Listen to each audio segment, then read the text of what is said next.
worlds ablaze, moments that steal the mundane's haze. No fear, no hold in this maze. Reach the peak of these wild days. It lives, Friday night lives. You die, but Friday night lives. Hosted by DEADPIT Radio, Stuntman Mark and Rebel Rap.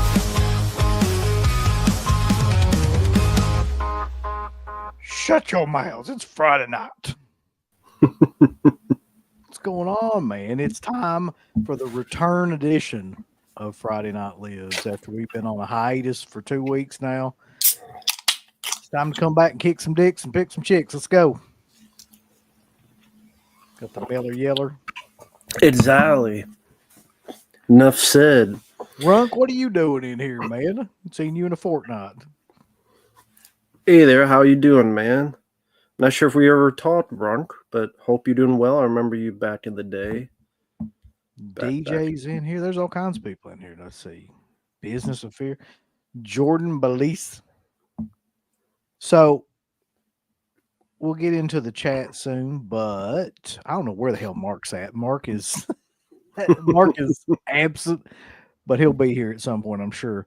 So I told Rambo before we even got started, I was like, I hope you got something ready, because you know what's going to happen immediately when we get in this chat, and I'll be damned. Right off the bat, there it is. So all right, let's see how we normally do. God, is it on? I actually like this slipcover, but the movie has the cover as well, but this is a good cover. Yeah, that is a good cover.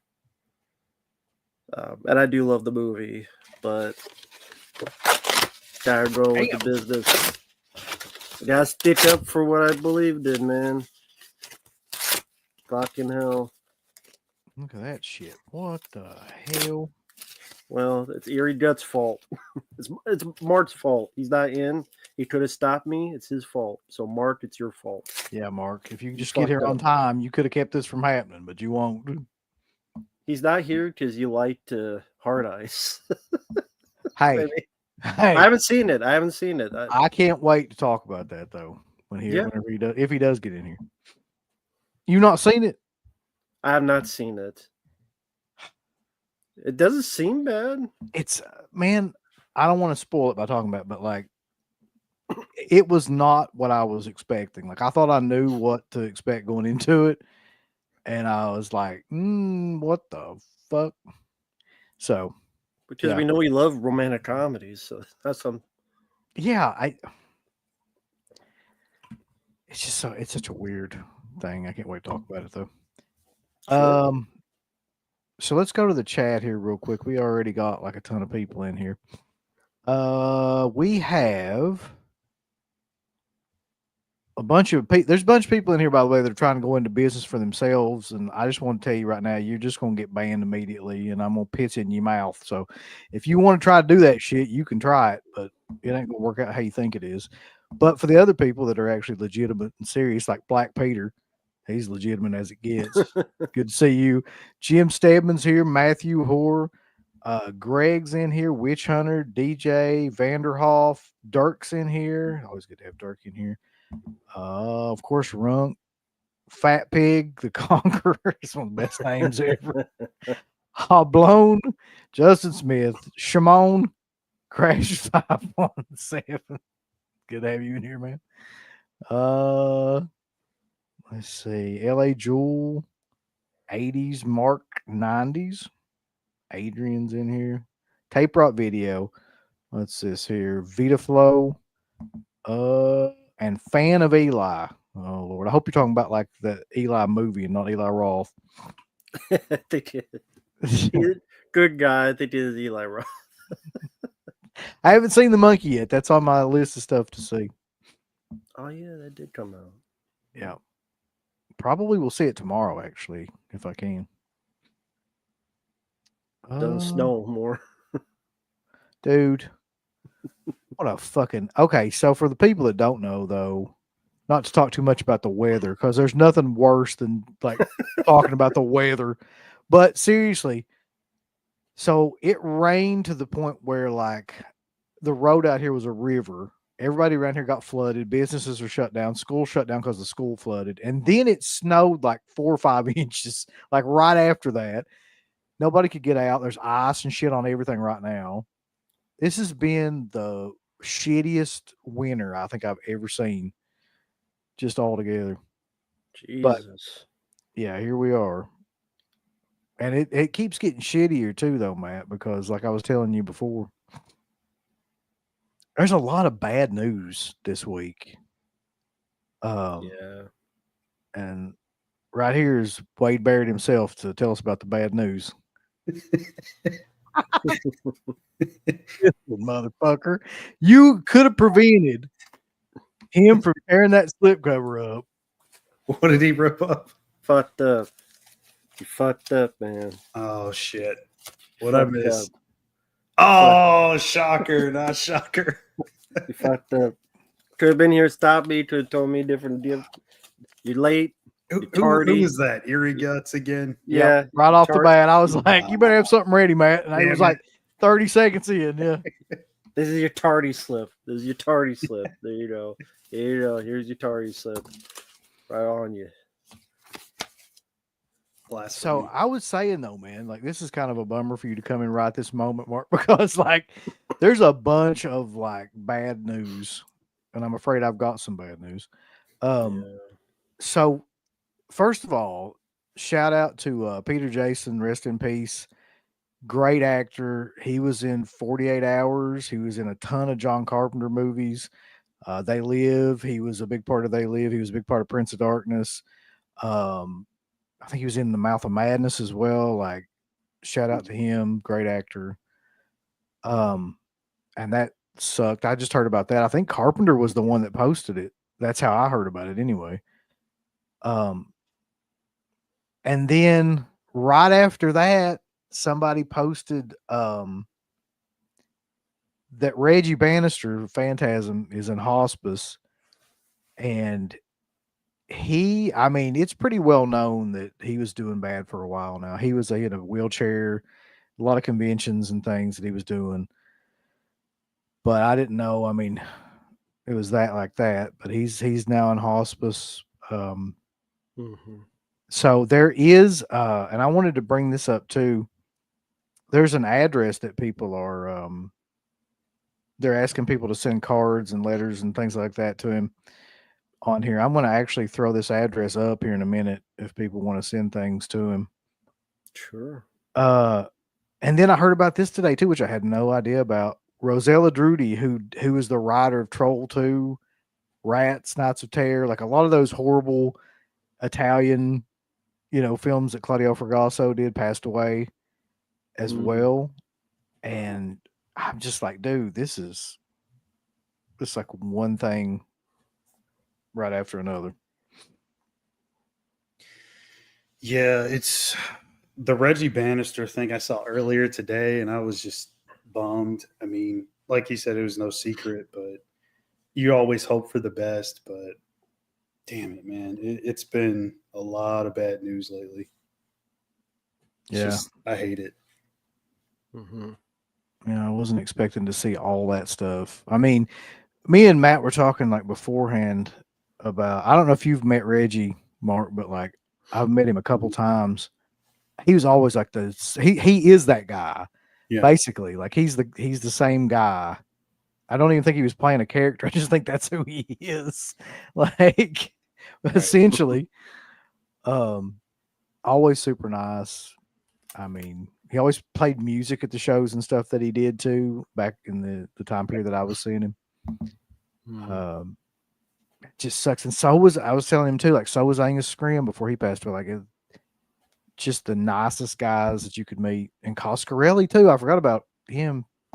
Also nice. Yeah. Yeah. Very, very nice guy.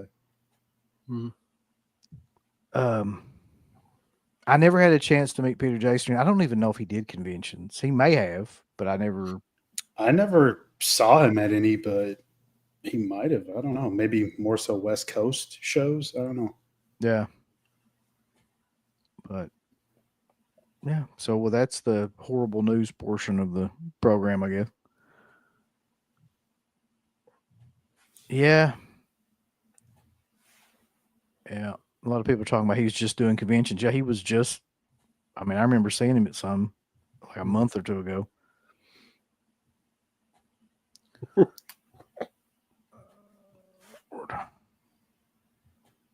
Yeah. So let me put this up real quick for people that look. Yeah, man, that's what I was laughing. That's what I was laughing look. I'm just trying to get this out of the way at the beginning, but yeah, I mean it sucks. So let's see here. This I think I unfortunately have to go to Bloody Disgusting for this, which sucks. But for this cause, I will do it. Yeah, for those just Anybody? I was Go going to say, ahead, yeah, sir. for those just getting in, he's pulling up an address because Reggie Bannister from Phantasm is in hospice.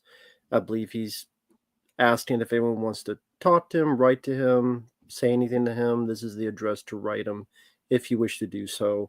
So is it just physical or no email or anything? It's a P.O. box, yeah. Here it is. P.O. Box 4387 Crestline, California 92325 if you want to send cards, get well, wishes, whatever you want to send, I guess. And I'm probably actually going to do that because like he's by far one of the nicest guys that I've ever met. And part of the series that's incredibly like underrated, and his character is great and underrated too.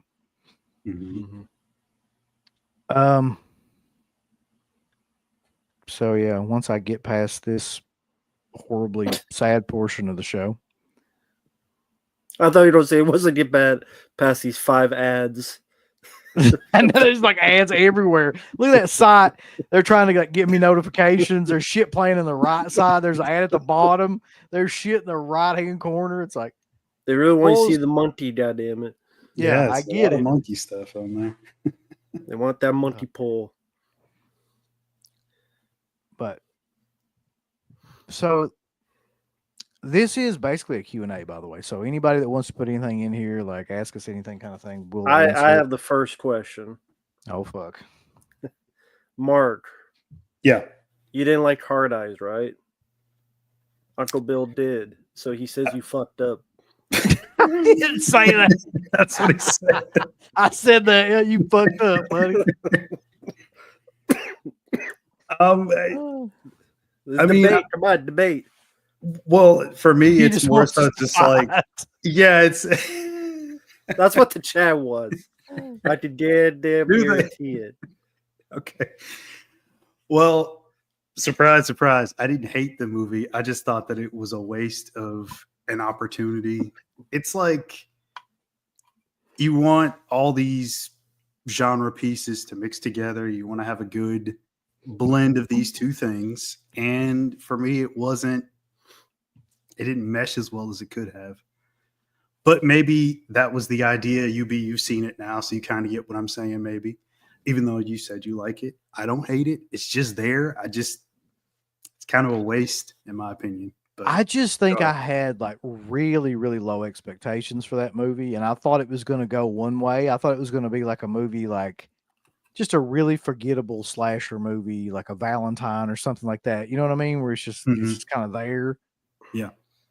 But what was interesting about it is that it was like, it subverted the genre by really being like a comedy first, but then a horror film, but it could get like nasty and gory and stuff like that too. And then people would make fun of the gore and stuff or like comment on it about how crazy it was. So in a way it was like self-referential like Scream, but it wasn't stupid like Scream has gotten. It wasn't to the point where, you know, Scream now is basically just like, you know what they're going to say about all the stuff and the horror films, and there's going to be the one character that's really into movies, and like, you know what that plot is going to be. It wasn't like that. It was just more like they were commenting about the absurdity of the shit that was happening as it was happening in the movie, and about like, and I thought the two leads were great. I'll give it that for sure. The chemistry that they had, I think, saves the film a lot. If that didn't work, I mean, then you have no movie, essentially. Yeah. So I mean, I don't really have anything bad to say about the movie. I was really, really entertained by it. Somebody mentioned the ending. I mean, yeah, but it's not like as bad as like let's say like Scream 6 ending or something. You know what I mean? Like Yeah, where yeah. just a whole bunch of really stupid shit happens, like back to back to back.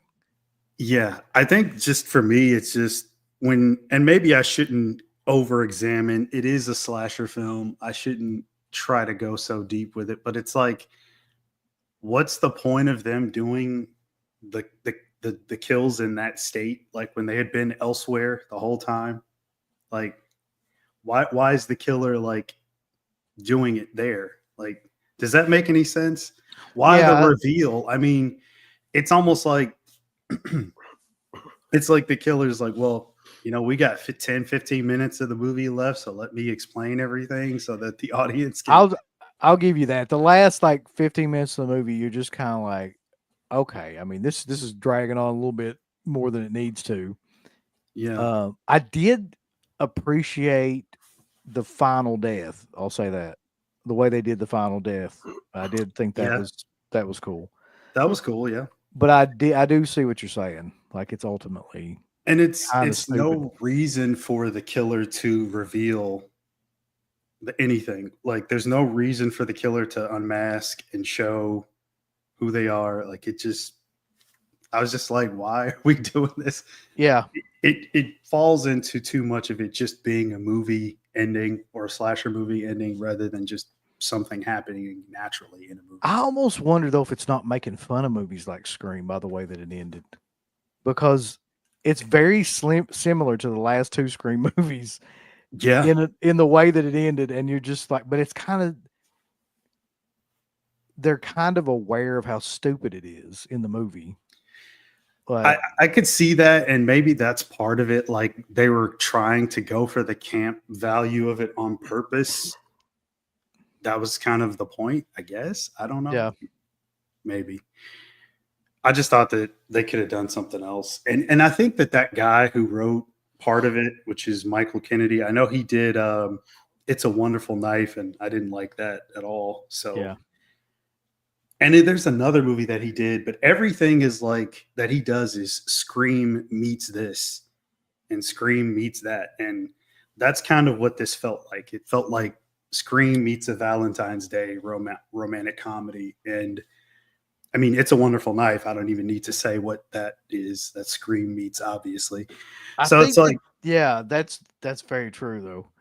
Like, I mean, you do think about Scream when you watch. You can't, but anything that like references like itself in a movie, you think about Scream Mhm. nowadays. You know what I mean? Like, Mhm. it's kind of hard to get away from that now. But I'll tell you that like I love the idea that it stays a romantic comedy all the way through, even as all this crazy shit is happening. It never breaks. It stays in that same formula till the Mhm. very end of the movie, which I think was great because there's never really been a film that I've seen that did that like that, where Mhm. it didn't become some sort of like hybrid. It's just like a romantic comedy that just so happens to have a bunch of fucking crazy stuff happening around the story Mhm. of these two people, which I mean, it depending on what type of person you are, you're either going to love that or hate it. I thought you hated romantic comedies. I do hate romantic comedies. I just love the idea that they did one it's making fun of horror films and romantic comedies at the same time, really. Gotcha. Like all the tropes that are in romantic comedies, they shit on, and all the tropes that are in kind of like Scream style movies, they kind of shit on Okay. too. Or they don't shit on it, but they're just like poke fun at how stupid it is. You know? Yeah, I could see that. I thought the comedy wasn't as funny as it could have been. That's just me though. Like everybody's got a different sense of humor. So I see what you're saying. If it works for you, cool. I thought you were going to hate it. That's why I didn't want to recommend it. I thought I would hate it too, man. I was like fully going in there, like this is going to be a waste of time, and Yeah. like I was really pleasantly surprised. That's good. I mean, well, there weren't a whole lot of choices anyway, was it? What in terms of movies? Yeah, movies to go see. There wasn't. No, no.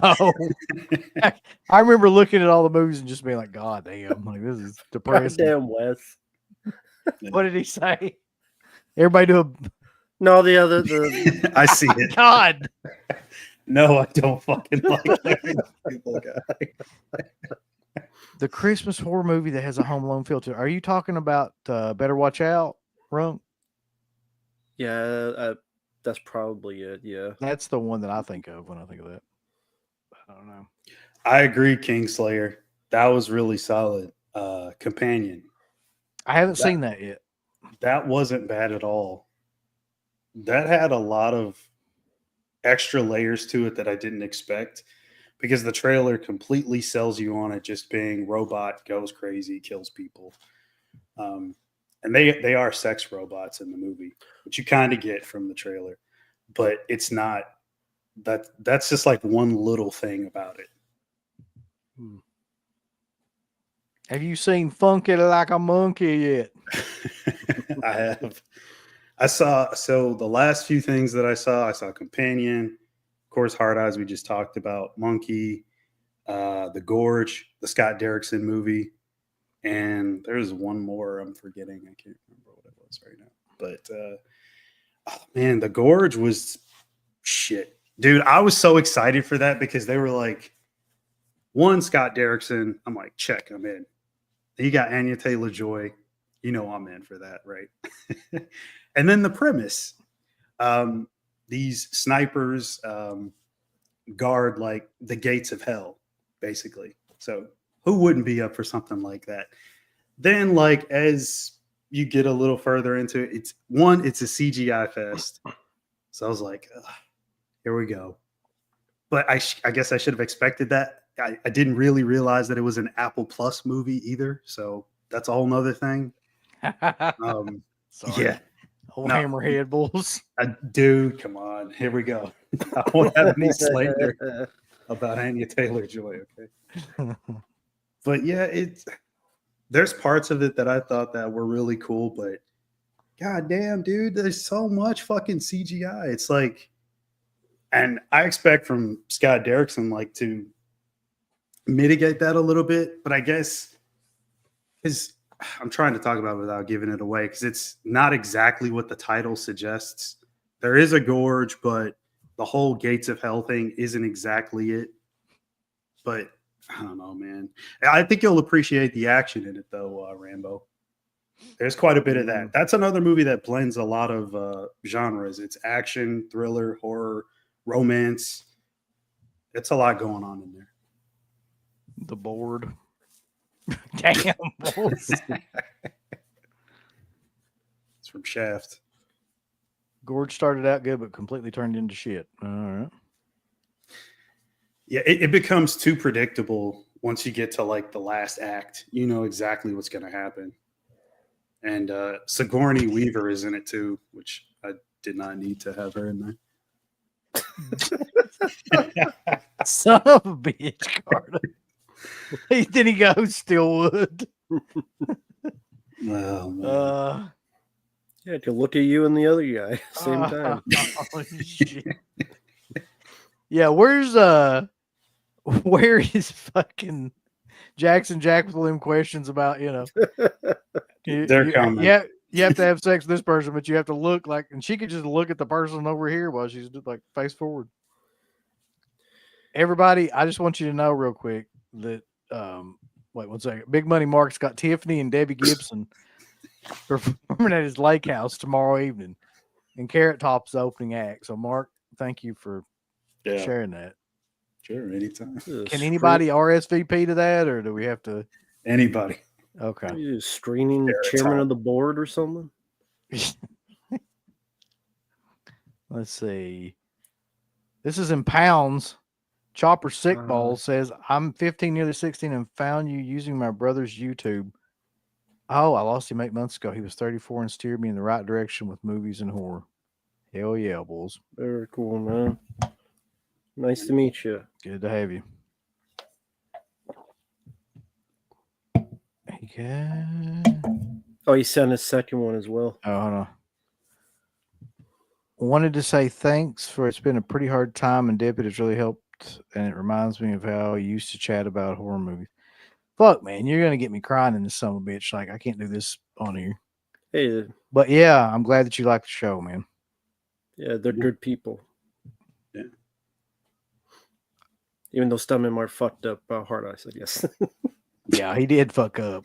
I mean, I haven't seen it. look, if there's one thing I can't stand in this world and everybody on the internet, it's somebody having an opinion different than mine. So, fuck you, Mark. You piece of shit. You don't know nothing. I don't. No. I saw a horror film recently, Amelia Perez. That was a horror movie.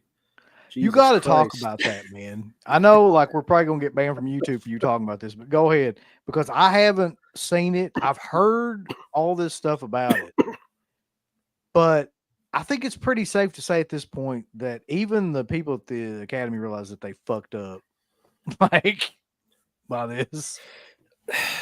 I don't know. I mean, it's a film that has 13 Oscar nominations, and the story is Zoe Saldana's lawyer pretty much kidnapped into helping this drug cartel, which his goal is to transition to go to America. So he abandons his wife and kid. And the message is, if you transition, then you can forego your, you could be a killer, a murderer, murder a bunch of people, but if you transition, it's all absolved. You're a good person now. Just because you cut your dick off. I think that's a message we should all take to heart.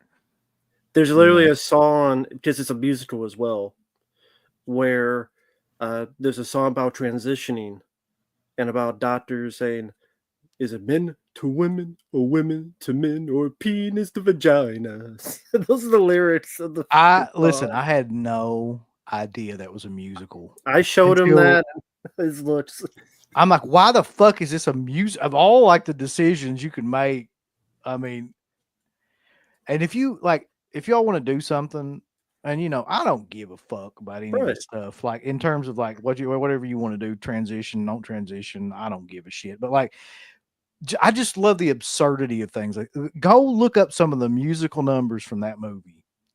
I beg you to, just to see, like, even if you like, or like whatever with like that, just the stupidness of those, how they made those musical numbers. Like, how do you even get to a point where that gets nominated for anything, man?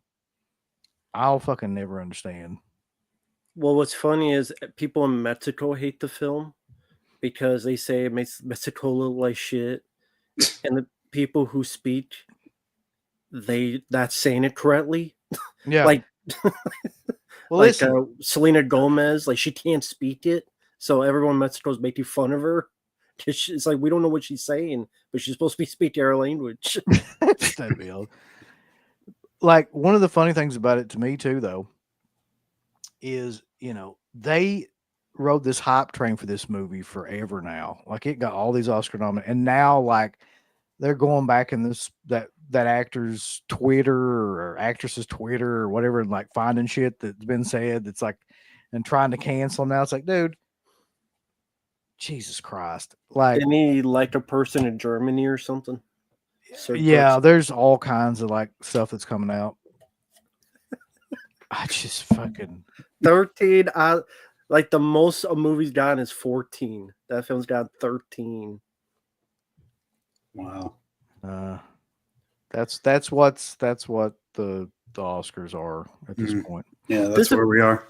There's a part of the story where literally after the transitioning, the goal is, I'm going to find the dead bodies of these people for these families.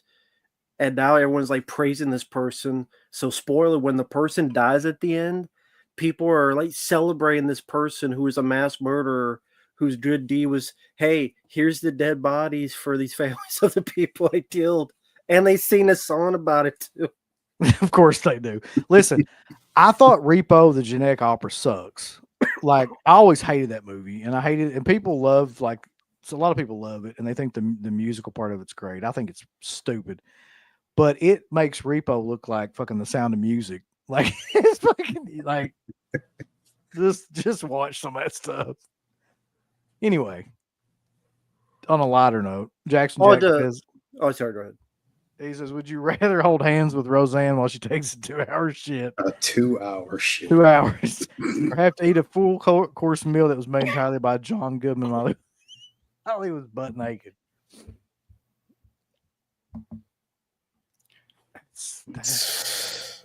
That's tough.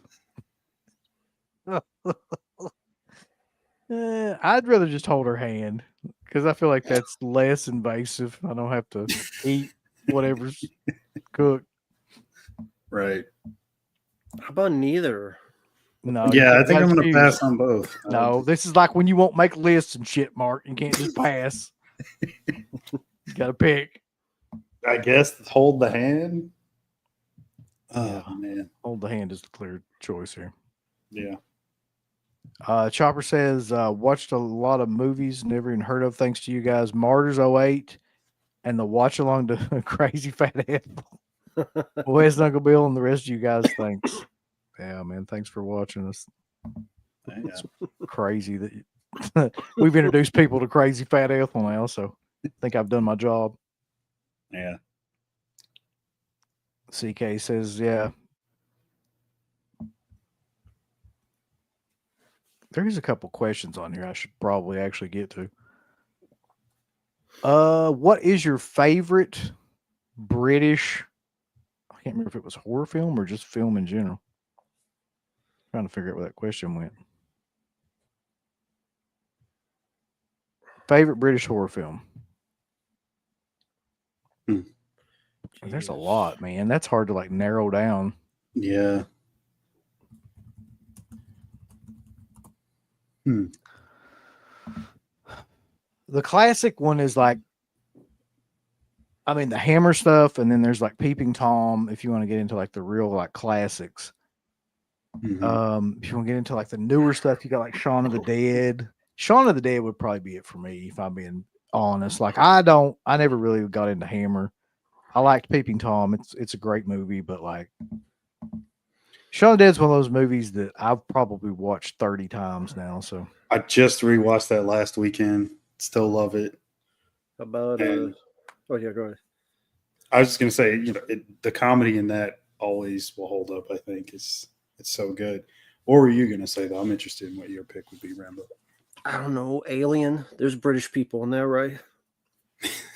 Alien. There's a couple British people in that. there is, yeah. It was kind of a British production, wasn't it? Like, Yeah. I mean, yeah. Technically aliens because the British hated James Cameron. Yep. They just talking shit to him. Hopium has got a super chat. He says, "Did you guys see that piece of shit trailer for Ballerina, the John Wick spinoff? I genuinely cringed, and I hope the franchise dies." I didn't see it, but I don't even care that much about John Wick. I saw it. It looks like a waste of time. They're just trying to milk the cow as much as they can before it dies. The last John Wick was such a giant piece of shit. I don't care about whatever they do anymore. I like the first three. I like the first three a lot, but the fourth one was complete dog shit. You had a scene with a fucking dog pissing in a guy's head. And Keanu Reeves falls down the stairs more than a Donkey Kong barrel. Fuck that shit. It was stupid. It was dumb as fuck. That Scott Atkins looking like a stupid fat fuck reject of the Penguin. Damn. Why the fuck was he wearing that fat suit anyway? I don't know. That's He's so fatty, random and stupid. I don't know. Represent the fat. Fat needs representation. I don't fucking know. He wished to be fat. I don't know. Could you comment on Dexter Original Sin? No. The less I say about that, the better. It was no point for it to exist, really. I don't think seen it. Yeah, I watched it. I haven't never seen Dexter, so reluctantly, but there's nothing in it that you didn't already know. I mean, if you're an actual fan and you paid attention to the first 8 seasons, you know everything already, and they're just kind of like, here's that moment, and there's this moment, and oh, remember this and remember that. It wasn't bad. It just, there's like no reason for it to have happened. It's just my opinion, but whatever. And we don't need a season 2 of it either. I know they're trying. That's another thing. Like, they're bringing back the main Dexter show in June. And I'm like, so wait, you're going to have 2 Dexter shows in 1 year? Like, I know that last season did really well. The winter one or whatever it was, but like, shit, man, it's you're going to oversaturate like the market with people want to see that. There's an audience for everything, but like, you do too much of anything. Like, he's just loving it. That guy over there just loving this whole idea of Dexter's a Dexter universe. Fuck no. Look, I don't like, even think that's ever happened before. A prequel No. show and then going at the same time. No, exactly. Like, here's the Ridiculous. thing. I even like that last, like, parts of that last season of Dexter up till the end and everything. But like, after it was over, I never wanted to see that show back again. Like, I was just, all right, like, I'm good. Just let it go, y'all. And now we got 2. It's like that Chucky show. Like, I don't want to see anything else with do with Child's Play or Chucky. I don't need it. Yeah. No one needs it. It's over with. Just let it die, please. Oh, that reminds me. I did see I thought it was pretty fun, goofy, silly movie called Benny Loves You. It's about a killer. Pretty much is a Tickle Me Elmo doll, but it's a killer one. That's a British movie. That was actually pretty funny because at the end it like gets like a ninja outfit and ninja stars and stuff, fights and stuff. It's goofy as it is. That was funny and gory. Benny Loves You. That was better than anything Chucky's done in a long time. I'd actually like to see that. Yeah, it was fun. I have seen this documentary. It says, have you guys seen the George A. Romero's Resident Evil documentary? Yes, I have seen that. And it was okay. I just saw another documentary that was 1,000 times worse than that. So, like, when I'm thinking about documentaries right now, I have to compare the two, which was Dinner with Leatherface. I just want to say that whoever put that documentary together, like, God bless you, but God almighty, man. What happened? It's just, I mean, it's not like absolutely awful, but it's like whoever put it together has the worst case of ADHD I've ever seen. Like, you get fucking literally 5 seconds maybe of a clip of anybody saying anything, and then it cuts to somebody else. Like, and then it's all over the place. Just like who edited that or whatever happened with that. You can't watch it. Like, I mean, you can, but you don't even know what the hell's going on. They're talking about this and that, and somebody else is talking. You like, it's like just that talking head shit, but like hyper quick editing. And I mean, I was like, how do you fuck up a document? Like, was there anything that you didn't even already know about? Like, no, I think that was Slippy and David Gregory talking about that. Like, what more could you do anyway with nothing? Apparently, because none of that stuff that anybody talked about in it, like, I mean, you knew all that stuff. Yeah, from the other 1,000 documentaries they have on, or interviews they have about Texas Chainsaw. Should have interviewed him about Mosquito. That's actually brought up in there, though. I will say that. Oh, okay. Yeah. I like that one. Tales from the Crypt 72 or The Wicker Man. Oh, shit. Haven't seen Tales from the Crypt, that one. That's a good one. That is a good one. Okay. I'd probably say Tales from the Crypt for me. I like both, but I'd go with Tales from the Crypt. I'm a sucker for anthology movies. I am too, and I have to go with that one too because I had the VHS tape of that when I was a kid and like watched it, and it was like the one that had one of those covers that you flipped and put like inserted inside the bottom so the tape wouldn't fall out. You know what I mean? Yeah. Okay. Like, cool. That's cool. I just on nostalgia alone. That question's a trick. He means the remake of Wicker Man. He's asking Nick Cage what it is. Yeah. Yeah. Not the bees. It definitely be the Wicker Man if that was the case. Nick Cage punching women with bear suits on. Don't get me wrong, man. Like, I love The Wicker Man, but that Tales from the Crypt is crazy good. What is your favorite season of Dexter? That's a good question. I mean, I'd be lying if I told you that it wasn't the season with John Lithgow. Season said, 4. Yeah, if I said anything else, I'd be completely lying my ass off because that was my favorite. They're making a spin-off with that too. No, they're not. No, I'm serious. With I what? heard about Him? that. Yeah, it's a spin-off with John Lithgow as the Trinity Killer. That's a spin-off show that's coming. He's in it. Yeah. They're going to do a spinoff next to the corner that like gets the body out of the bathtub and shit of the. He's Since gonna have his own show, and then I never saw Dexter, he didn't get killed in that show. who? John Lithgow, he didn't get killed in Dexter. I haven't seen the show. I mean, it's a 20-year-old show at this point. I don't think we're spoiling anything. Yes, John Lithgow gets killed by Dexter in the fucking. So thing. how is he in it when he's 23 It's years got to old? be a prequel. It is. It's a prequel show. But how is John Lithgow in it when he's 23 years older, but yet his character's dead? Oh, I know. They play a younger version. I know. He's 20 years older. They just put a backwards baseball cap on him. That's it. That's all you got to do. Okay. I mean, he's looked old for like 30 fucking years anyway, so I don't think it would be that much of a stretch to say, hey, this was 2001 and not 2010 or whatever the hell season that was. Okay.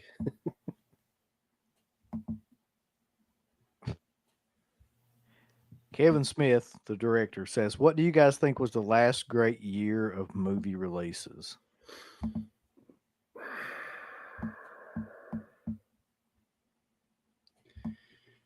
Damn, man. I'd have to look at all of them again, even though we've done like all the ones from the 80s and 90s, Mm-hmm. Yeah. 2000.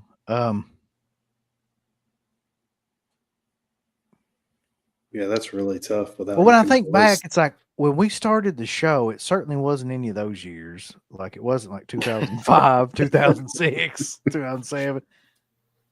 Wasn't that? So,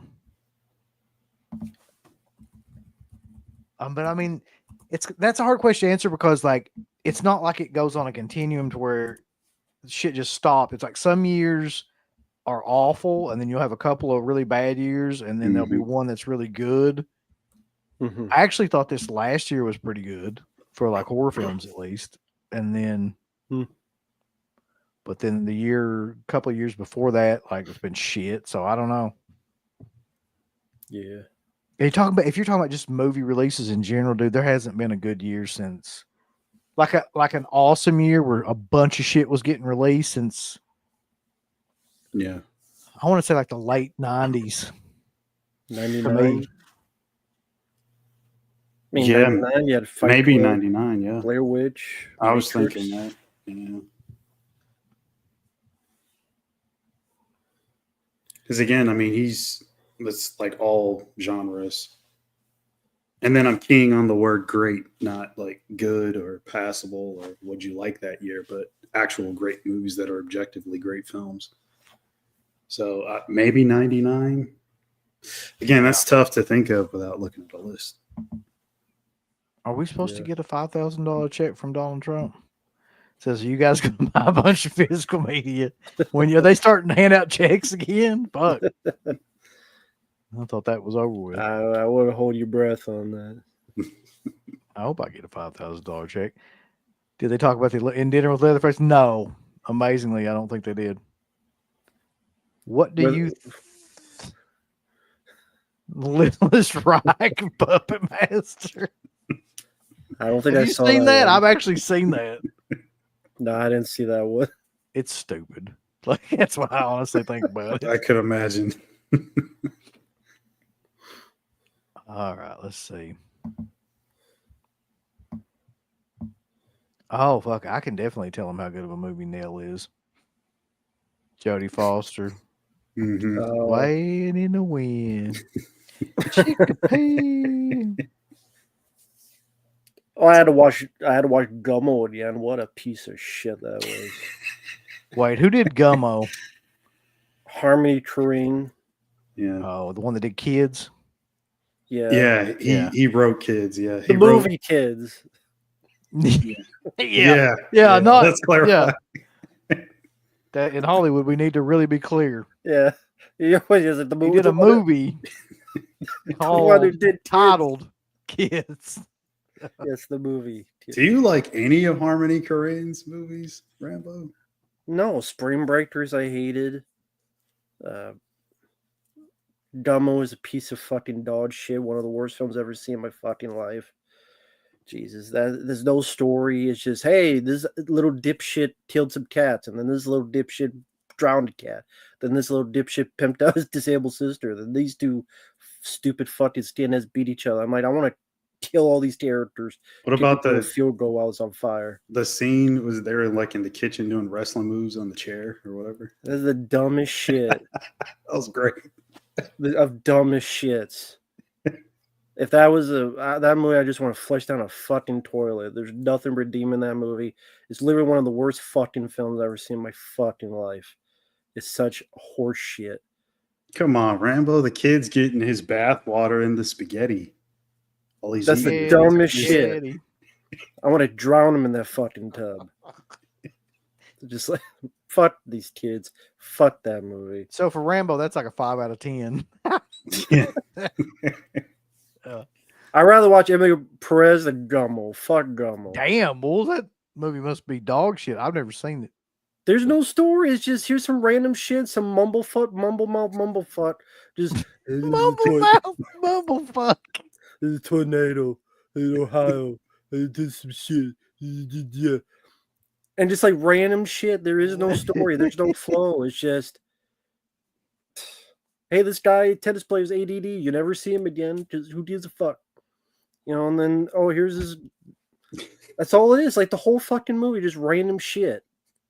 I'm sorry, but Mumble-mouth Mumblefuck might be my best, one of my favorite like sayings. Well, take it. Hopium says, watched Hard Eyes the other day. I know many people love it. I find it excruciatingly annoying. It's very woke and very unfunny. That's just my opinion. Well, fuck your opinion, Hopium. How about that? Come in here with that bullshit on me. No, I'm just kidding. I don't care. I was getting around. Just joking. Hard Eyes. Are you all metalheads or just Uncle Bill? Yeah, I'd say so to an extent. Yeah, I don't listen to like every fucking band, but yeah, my fair share of metal. Yeah, Rambo. What about you? Are you? I like Megadeth. I like Metallica. I mean, when you say metalhead, I mean AC/DC is my favorite band. Oh yeah, of course, yeah. Gotta love my favorite band. Mm-hmm. But I like Bon Jovi as well. I don't know, that's not really considered metal, but yeah, I'll just throw it out there just because. But yeah, I like Megadeth. I like Metallica. I like what's damn, I forgot the name of it. Damn it. Slayer, Testament, Iron Maiden, no, Judas Priest, Man in the Box. Oh, Alice in Chains. Alice in Chains. Yes, thank you. Really enjoy that band too. Pred is in here and he says, for me and Mark, do you guys like Dead Silence from James Wan? I enjoyed it. I know Matt is not a big fan of it, but doesn't hate it either. Yeah, it is okay. That's kind of the way I feel about it. I mean, I like the twist and everything. Thought it was, when we watched it at the theater, I thought it was really good for that time period when it came out, especially. I don't mind it at all. Yeah, I think it's fine. I think their inspiration was the Anthony Hopkins film Magic, from what they said. So it's like I could kind of see that, but this is their take on doing something like that. Doesn't it seem like a movie that was messed with? Like it feels like there was tampering involved. I don't know how to put it. There was. Oh, well, that's why then. No wonder I felt that way. Yeah, it was. I think it was Universal had a few extra cooks in the kitchen on that one, but you know, mean, I think that might be ultimately why he went and made something like Malignant, because of experiences that he had with like shit like that, where he got fucked with by studios, and when you watch Malignant, you're like, no studio had anything to do with this. Like they didn't. There's not a single note from a studio in this movie. Yeah. Well, I mean, that's also at the point where he's got fuck you money. Yeah. You know what I mean? So. Yeah, they just let him. Like, I believe they just let him do whatever he wanted, and he was like, "That's what I want to do." Yeah, I think that was his through his production company, Atomic Monster. I still love that movie though. Horror Wombat says going to Horror Hound Cincinnati for the first time this year. Mind rating it from 1 to 10. Let me ask you a question. Do you like to be able to move? That's the first question. No, I mean, that's a great show, but like that is one of the, if not the most crowded horror shows that there is. And I'm not joking when I say when you walk into that place, you cannot move. Like you just kind of are at the mercy of whoever else is moving at the time. Now, in terms of like what you can do there and like who you can see and how much shit there is to do, it's like a 10. In terms of like being comfortable and like not being claustrophobic, it's like a 3. I mean, it's just wall to wall people, man. That's my only complaint with it. Ask CK about it. Like he'll tell you about it. Oh, you're going Saturday only. Oh, well, that's even like yeah. I would bring a taser or something just so you can get people off of you, or something. Nev Soul says, "Will you watch new Return of the Living Dead movies?" You love that teaser. I'll probably still watch that fucking thing though, just to like see what it is. I kind of think I know what it is or what it will be, but like let me tell you this, I'll 100% guarantee this. If Linnea Quigley does that Return of the Living Dead movie she's wanting to do, I'll watch that in a heartbeat. Like just to see what they're doing. Because that just sounds insane. Yeah. Shit, I don't know. Maybe. It's a maybe for me. Need to see the trailer first. Thoughts on Pen 1988? Good one. Needs a new release. Definitely. Yeah, interesting story. Mm-hmm. All I will do is shout out to Tino Lorber. Glad we're finally getting Night of the Juggler out. Been wanting that for a while. Underrated gem with James Brolin. Nice, good look at New York sleaze, exploitation, that whole environment. It's been a long time coming. Now, I don't know. It says coming soon, so it could be like 2 years from now. But I look forward to it. Love Night of the Juggler. This is a more of a Giallo kind of question, but Black Belly of the Tarantula versus the Case of the Scorpion's Tail. I like the band, the Scorpions. Yeah. Good band. I couldn't tell you the last time I saw Black Belly of the Tarantula, but I did see the Case of Scorpion's Tail not too long ago because somebody released it again for the next time, like the third or fourth time. Was it one of those Arrow ones or something? I can't remember who the last person was that released that movie, honestly.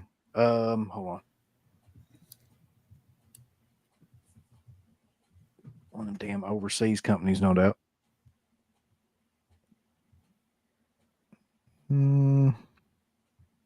Arrow released it, and I'm trying to see when that came out. And that's 2018 when they released it. I'm gonna be honest with you. I'm gonna get shit for this. I already know for people in here that are marks, but I'm not that big of a Sergio Martino fan. Like, I'm just not. I think that Massimo Del Mono is better. I think that a lot of those guys that like get zero recognition are better than Martino. I don't even like Torso that much. I like it, Mm-hmm. But it's like people are like, fuck, that's like, Mario Ball the stuff or something. It's like, no, it's not. Like, it's really not. Yeah. That one's definitely a product of its time. Torso for sure, just because the effects are so dated. I love the atmosphere in it. The whole swamp scene is fantastic. The music and everything, I love that. I mean, I don't know, man. Like, I mean, you compare Martino to some of the other ones. I think he holds his own, but I mean, Massimo Dallamano only did a few of those giallos. It wasn't that many. No, but they're all amazing. That's true. Like, too. you go back and watch them and you're just like, how is this guy not more well known? Yeah. I guess a lot of the other guys just had a lot more longevity. They did more movies within the genre, so there's a lot more to look at and critique. True. That's probably why.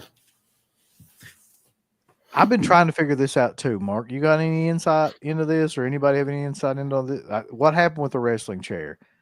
I think that Jackson's talking about the Thunder Rosa angle. I don't know anything about that. What happened? Okay, I just watched this today, I think. By the way, AEW is just a fucking trash fire right now that's just completely like going. I figured that. But there's a spot in the last AEW show, and I don't even know what it is because I don't watch it, but like all of the talking heads are commenting about it, like your Stevie Richards and your freaking Cornettes and people like that are talking about it.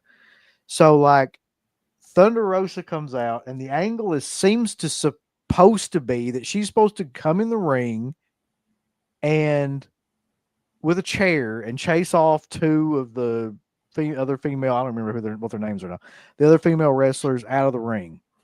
So she runs in, she puts the chair up, and they just no-sell it. They don't move. So she's holding a chair like in a, like I'm going to hit you with it position, but they don't sell it at all. They just like, and then one of them is kind of like, you can tell she doesn't know what to do. So she just kind of moves off to the side, and the other one is like, just like cussing her out, like no selling it. And she keeps like trying to like act like she's going to hit her with the chair, and she's not like doing anything. So then she tries to grab the chair from her, and like she won't give it to her. They're struggling back and forth with the chair and stuff. It's just one of the most awkward exchanges that I've seen in wrestling. And the idea is that like something happened, and that girl either like went into business for herself, or they told her to fuck her over because they know she's leaving soon, or something like that to make her look stupid, or kind of like just discredit her before she leaves. But you got to watch it if you haven't seen it. It's wild. It's one of the most awkward 30 seconds of wrestling ever. It is very weird. I don't know what the hell happened there.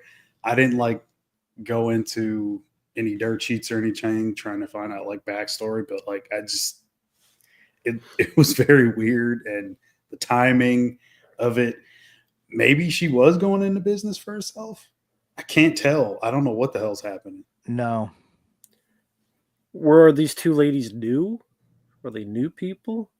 I don't know. Like, I really don't watch enough AEW to know. I don't think so. But either way, they should know better. I mean, you sell the product, you put the moves over. Like, you don't try to expose the business any more than it already is by doing shit like that. Yeah. But we got a couple super chats here. Cool. I haven't gotten to yet. Holy shit, we got more than a couple. I didn't see that one either. Freddie Lit says, have y'all heard of the next Jesus film, or is it a play? It's going to star the bald black chick from Wicked, Cynthia Erivo. It's Jesus Christ Superstar. No, it isn't. Please tell me they're not remaking that fucking movie. It's a play. Erivo. It's a stage play, Jesus Christ Superstar, and the her from Wicked is Jesus. No, Jesus is back, and no, she's black. Is that the tagline? No, but it should be. It might as well. Jesus is back, and Team Bat is black. Jack. Fuck it. Why not? A she black Jesus. Why God. not? At this point, Call Jesus. you know, I feel like because Wicked made like a fucking laundry basket full of money that they're just like, we're just going to put her in any musical and say fuck it and just roll the dice and see what happens. So if they do a Helen of Troy, can I play her? I just play Ken of Yep. Troy. You sure can. Hold on. I Bobby's got super chats coming in. Female black Jesus. There you go. That's to be a female black Abraham Lincoln. Mike the Choice Voice said, who here hates Aliens 3? Alien 3. Y'all raised your hands. Mike, who y'all want to watch it? They slam their hands on the tables. No one wants to watch Alien 3. Fuck Alien 3. Why would you? So many other movies. And he says Mike raises Matt's hand and said Matt wants to watch the movie. Who else? Going once, going twice. Okay, we're watching Alien 3. Fuck, How much am I being paid? No, we're not. I've seen Alien 3 so many times. Some not my choice. It gets better with every viewing. Oh yeah, watch it with you is so much better, Mark. God damn, Alien 3. Let's see. Do you guys still get shocked from horror movies at your age when you've seen everything done? Are you desensitized? Is there still a category of horror that always makes you feel uneasy? I don't really like watch horror films anymore or get like upset or, like it just really doesn't happen anymore. Yeah, I mean, I'm never scared or uneasy or unsettled by anything really. No, I guess I am desensitized. I mean, there's also like, how the trick's performed, you know what I mean? Its effects, and you start meeting these people, watching all these documentaries and behind the scenes, and how it all gets put together. So yep. I enjoy the magic show if it's good. Were there films you avoid? Like I know you've avoided a Serbian film. Yeah. Because you're like, well, it's just watch it. Here's the way I look at that too. There's some shit that I've seen on the internet over the years where I like it still exists in my head, like snuff shit and things like that you watch like out of curiosity and you wish you never had. And it's like I know going into that movie, like I don't want to see the shit in that movie. I don't want that to exist in my head, so I'm just like, fuck it. There ain't no sense in that. I agree with that. By the way, Tom Cruise is in here. He says my favorite band is Maroon 5.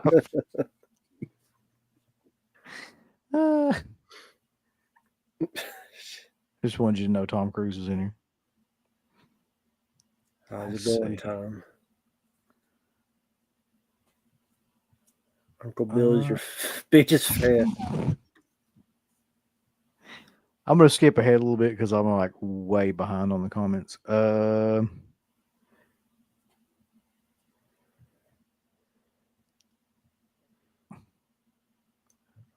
Crater asking what happened in AEW. You had to have seen that already, Crater. Just Google Thunder Rosa chair shot. Yep. Or just lack of a chair shot. Yeah. Let's see. Who takes that company seriously anyway? Anytime you hear someone talk about it was legitimate, it's like, this is stupid. It's laughable. It's goof. Run by a bunch of goofs with over the hill Jericho. Chris Jericho. I got to get this, man. I've got to get this. I've yet to get it because it's like $45 still right now. And I'm just like, dude, like I love that movie, but damn, like. Is it like a limited edition or something? It's one of those box kind of ones, yeah. Okay. But like, I don't know. I'm trying to wait for it to go down. Mm-hmm. I will get it eventually for sure. Gotcha. Anybody that's never seen Cruising, we were talking about it on the last episode of DeadPit is Watching, and like pretty good detail. So if you want to watch that show just to catch up on, it's a really interesting film. Actually, the story behind the film is more interesting than the film. It really is.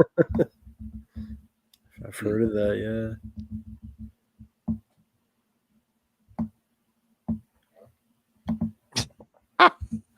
Wait. My name is Jesus Christ. She, her pronouns. Just got back from watching The Monkey. It's better than Warts. All right. That's a high recommendation. Mm-hmm. A lot of people seem to like it, though. What are your two thoughts? Like, you guys are going to see it. You look forward to it, I'm assuming? See what? Monkey? The Monkey. I've seen it.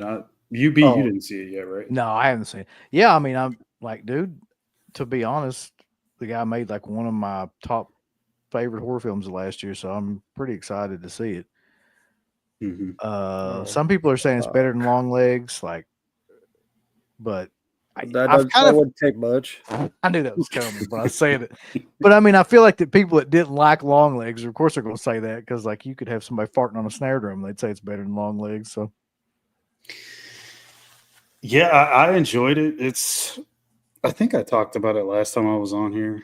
But it's got a lot of funny moments that I didn't expect. The death scenes are all super.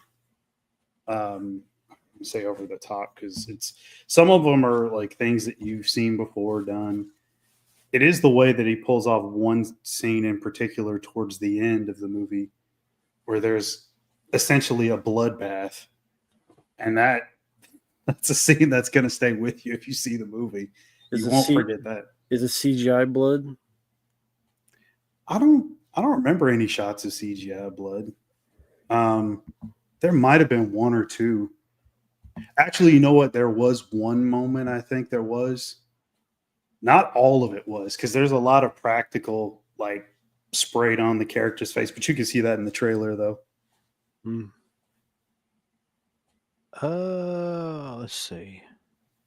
I don't understand why they do CG blood at all. I don't either. It never works. Or like any of that stuff. Really, to me, like, it's still not to the point where you cannot tell. Yeah, he could have gone practical, I think, on all of it. Like, now that I think about the death scenes in the movie, like, there's no reason. Yeah, none of that, like, benefited from it being any CG in parts where it was. You could have done all practical. And his new movies, the trailer's on the end of that. It's after the credits. His new movie's already, like, coming out. Oz Perkins. He's got another one coming out at the end of the year. It's called Keeper. Damn, Bulls. He's a busy fella. He's cranking them out, man. It's crazy. The sequel to the Teep.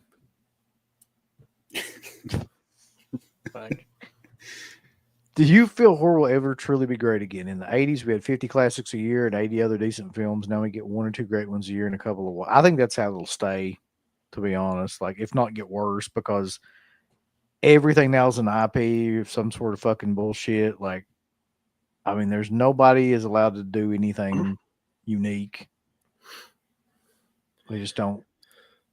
They don't fund it. Like, studios won't fund somebody's original idea like that anymore and give you like $50 million to make a movie. It just doesn't happen. Yeah, they'll give you $1 billion if you want to make a shitty Captain America movie, apparently, but like, it'll bomb. Yeah.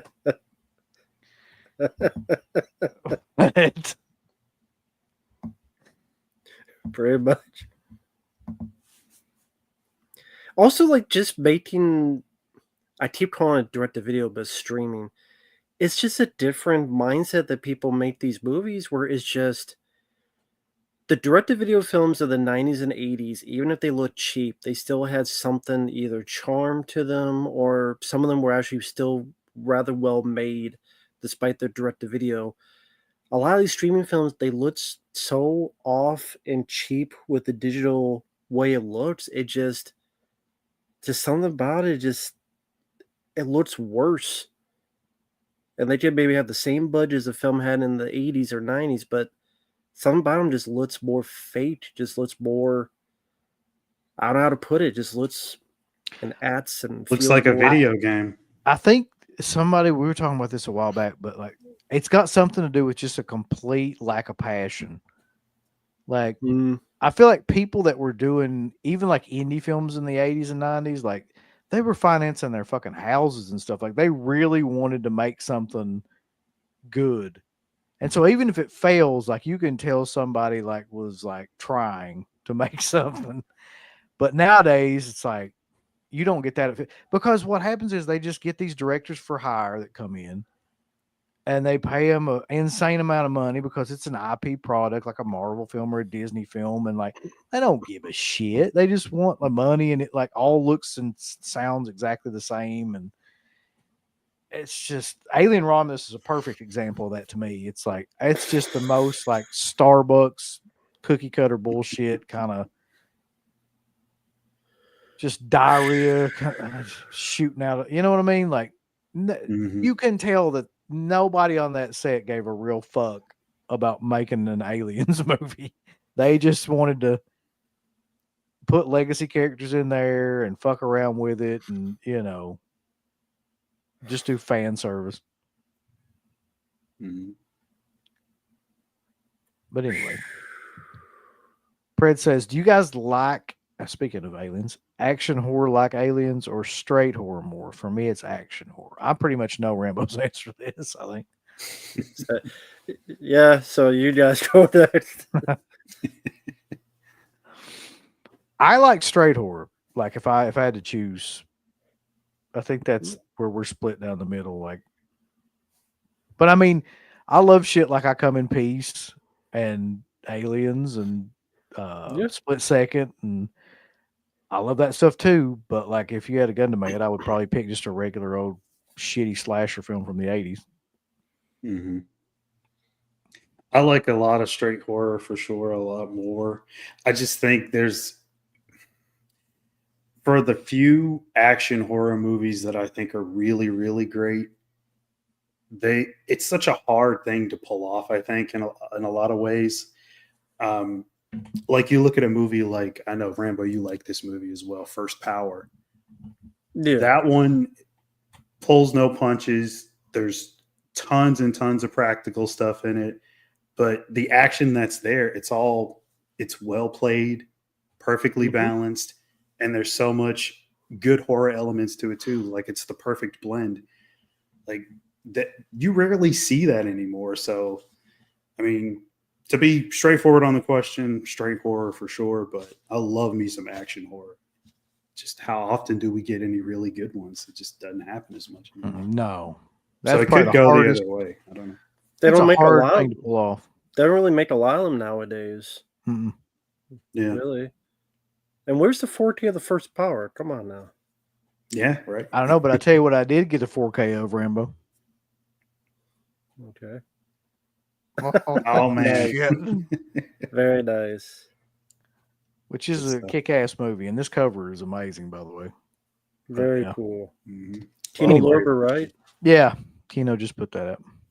Nice. So now there's a 4K of Graveyard Shift. So that exists. As there should be. Yep. I think mine's coming in the mail. Actually, a great here. He was very nice if he got it for me as a gift. So should be coming in the mail, he mentioned. So I love that movie. Was that last time you've been to a graveyard? It's a lot better than I remembered it being too. Brad Dourif, especially. Let's go get your Star Search. That guy's hilarious in a good, like, fun way. Yeah. Hold on. How about the picker?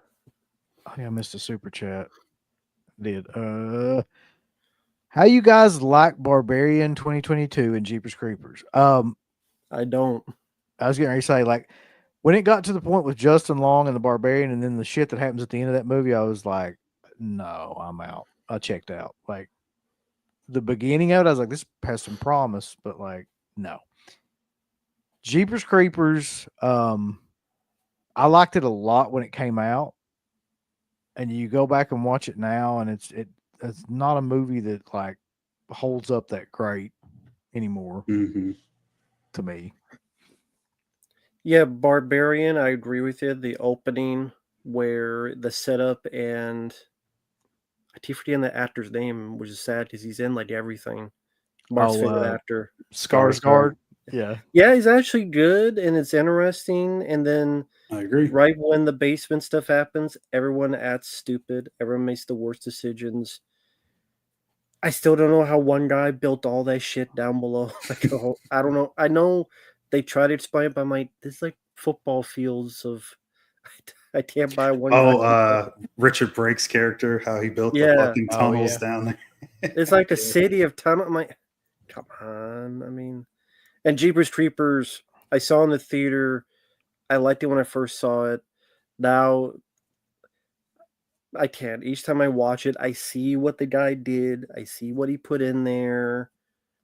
He's named the creeper. He likes the guys, sniffing the guy's underwear. Sequel, licking the window, winking at guys. Who the fuck going on a school bus sunbathing? No one sunbathes on the school bus.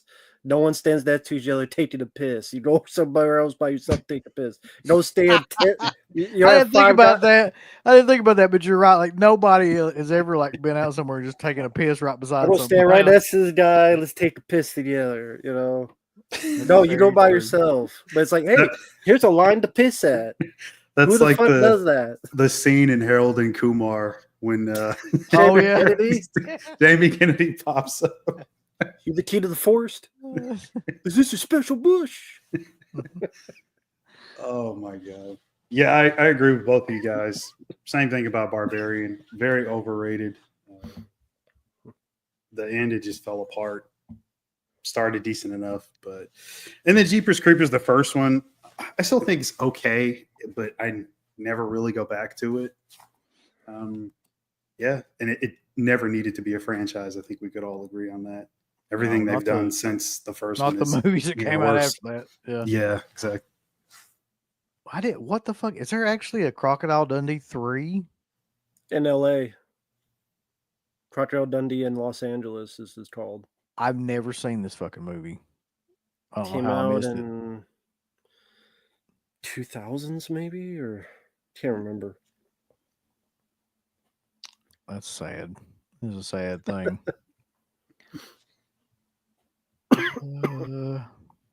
Well, it's offensive now. It's been Crocodile Dundee is too offensive. Let's see.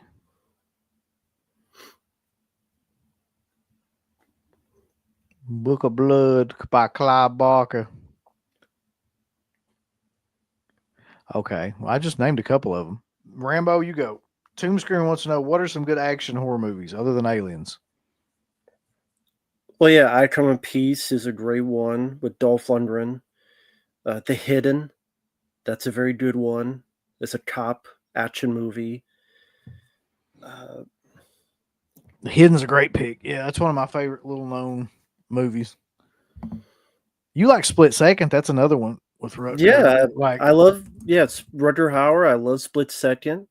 That's another. End of Days is fun. I don't give a shit what anybody says. I have fun with it. I mean, going off that premise alone.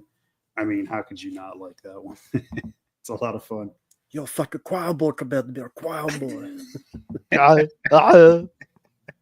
mean, from the devil or Satan. I mean, there's Predator 2, From Dusk Till Dawn. That's an action horror film. I mean, not everyone likes it, but I personally like Dog Soldiers. It's my favorite werewolf film. That's a really good action horror pick. Yeah. I know, Mark, we both like Deep Rising. Yeah. Tree Williams. Overlord. That came out a few years ago. That wasn't bad. Starring Kurt Russell's son, Overlord. House of the Dead. Uwe Boll's House of the Dead is a great action horror mix. Yeah. But Blood Rain. Uwe Boll's Blood Rain, another great action horror. But I do like Overlord. I do like Blade and Blade 2.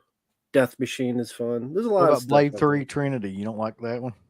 Not with Double H. No. All right. Preparation H with it is Vampire Pomeranian. I wish I had a vampire Pomeranian. I watched The Hitcher for the first time this week, says Crater. Where does it rank for you guys when it comes to Rutger Hauer roles? Very high for me. Same here.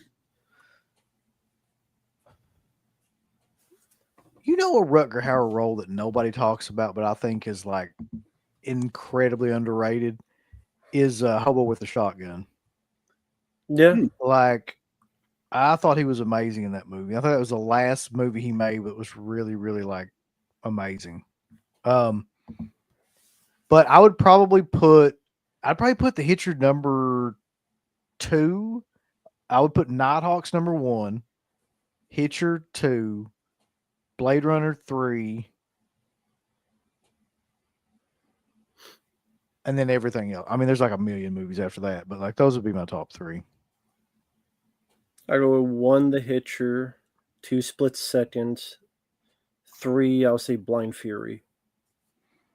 Blind Fury's great too. That'd probably be 4 on mine. Yeah. Yeah. Mark don't want to rank nothing. God damn it, Mark, rank it. Fucking ranking shit. Son of a bitch. Won't rank nothing. It's kind of a smaller part, but one that people don't talk about is his role in Sin City. I like him as the corrupt PDF file kind of priest guy. It's a pretty creepy role. Yeah. It's one nobody talks about. It's a good one. Do you guys think Mondo's Faces of Death will ever get a reboot? They've been trying to remake it. I thought we talked about that on the original fucking Dead Pit show. It's they did it. I think it's coming out this year. Yeah, because I know it was in the news again, and they were trying to remake it. So Yeah, it's I'm pretty sure that comes out this year. It's done already.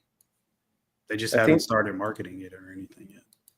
I think the premise is like the Faces of Death movies exist within the movie. Mm-hmm. And then, which is the point of those films where people thought it was real. So what are you banking it on now? Like, so what's the point? I don't know, honestly. Yeah. So there you go back and watch that movie now, and you're like, "How the fuck do people think this is real?" I still got mine. I won it from you guys. Yeah. Well, you guys did a contest back in the I remember that. I still have it. I have it for. I didn't really like the commentary is more interesting than the movie because it was interesting to hear the story of the making of. Mm-hmm. I think that's more interesting than the movie. Did they ever do a documentary on those films, like how they were made and stuff? I thought there was one on that disc, but there might have been. There might be one on there, yeah, I think. Because Slippy worked on that, if I remember correctly. Like that's why we got that. Mm-hmm. Okay, for some reason I just didn't think it was a commentary. Do you have any of those? Yeah. UB? What's that? Like the Faces of Death movies, any of the sequels or anything? No, no. Although I made a huge fucking error, and like, so when I was in high school, like the Traces of Death movies were like the thing that everybody like wanted to watch, and I found all of those on like the Internet Archive thing or whatever, and I made a really bad tactical error of like going back and watching the first one, and like about 20 minutes into it, I'm like, fuck this, like I'm out. Like that shit. I don't know what we were doing when we were like 15 or 16-year-old watching all that stuff. Like it brought a lot of sunshine to your day. It did. It's like watching cartel videos all day long. If you enjoy that. Right. I bet there's people out there that do watch that shit all day long, and I'm afraid of those people. I would be too.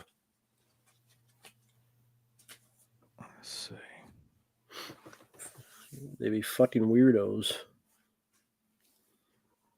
Let's Surviving the Game is one that does not get enough recognition. I completely agree there. That's a It's fun fun. one.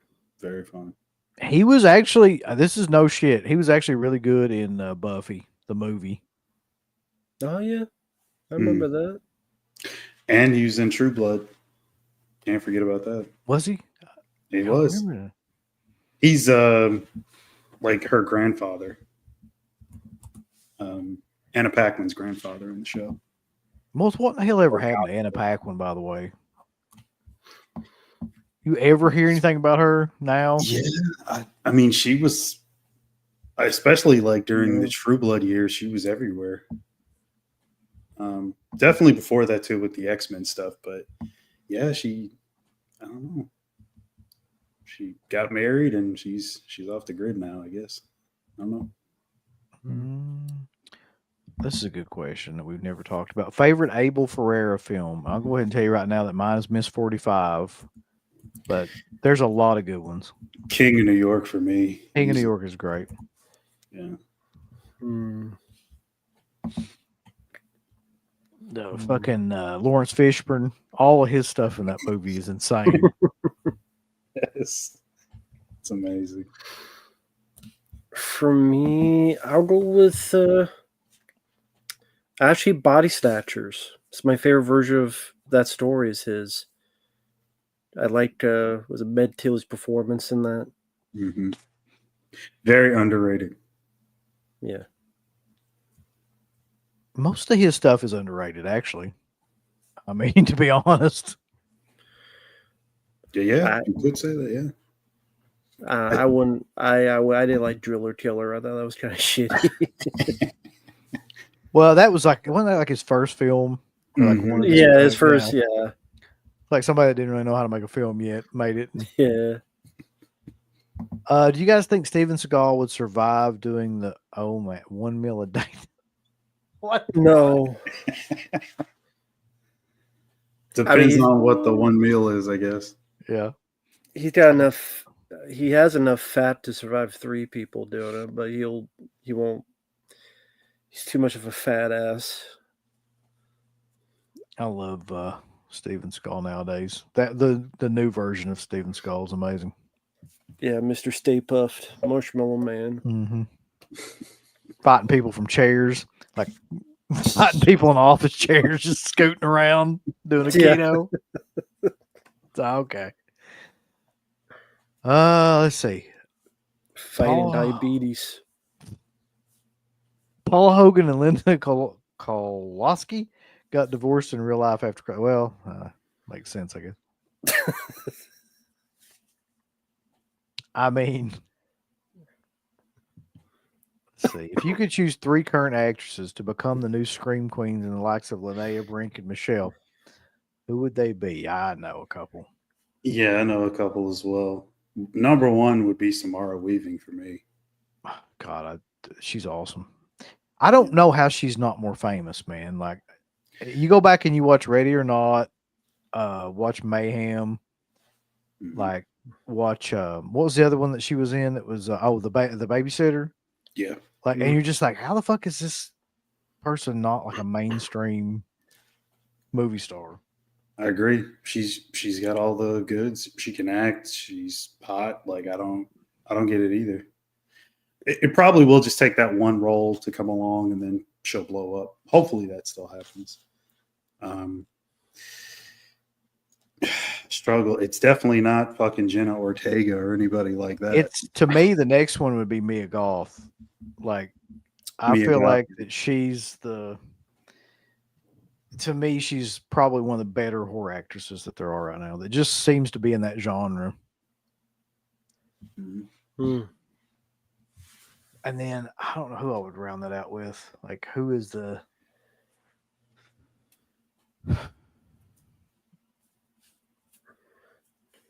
Yeah, I don't know. Maggie Gyllenhaal. She's definitely horrific. Hey, is she playing Pumpkinhead in the new remake of that?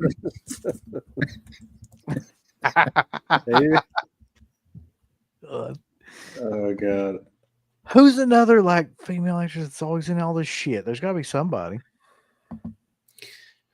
No, yeah, you're right. It's not going to be like, no, we're not doing Jenna Ortega or nothing No, nonsense. She fuck can't act no. fucking nothing. I like Jessica Roth. She was in Happy Death Day. You're right. She's really Mhm. good. Mhm. Oh, of course, Macon Monroe. That's Oh Reynolds' yeah, lady. Oh yeah. Yeah. There you go. There's 3 at least. Samara Weaving's good. Well, the Strand's not reopening like that. I don't think it is reopening pretty soon, but like it's some sort of restaurant / like I don't know, artsy fartsy bullshit. It's not going to be a theater. Yeah. Disco. Slippy wants to know: have you ever farted in a Walmart houseware section and actually melted the Teflon off the pants? Yes, yes, I have. No, I can't say I have. Let's see. Yeah, not in the way that we know it, Crater. Unfortunately, it's not going to reopen. Oh, I did hear about this. The Jack the Ripper shit that just came out where they did a DNA Mhm. test. Mm. I was looking at that too. What do you think, Mark? You're huge into this shit. That's so long ago. Like I question the validity of that. I don't know. I want to believe it, but god damn, that was like what, over 100 years ago. It's like, I don't know. I need to watch the rest of it. I saw like a little special that they did on it. I saw some of it, but I didn't finish it. So I don't know. Let me ask you a question. So they got DNA now that's apparently of Jack the Ripper. Why the hell can't they find anything about the Zodiac?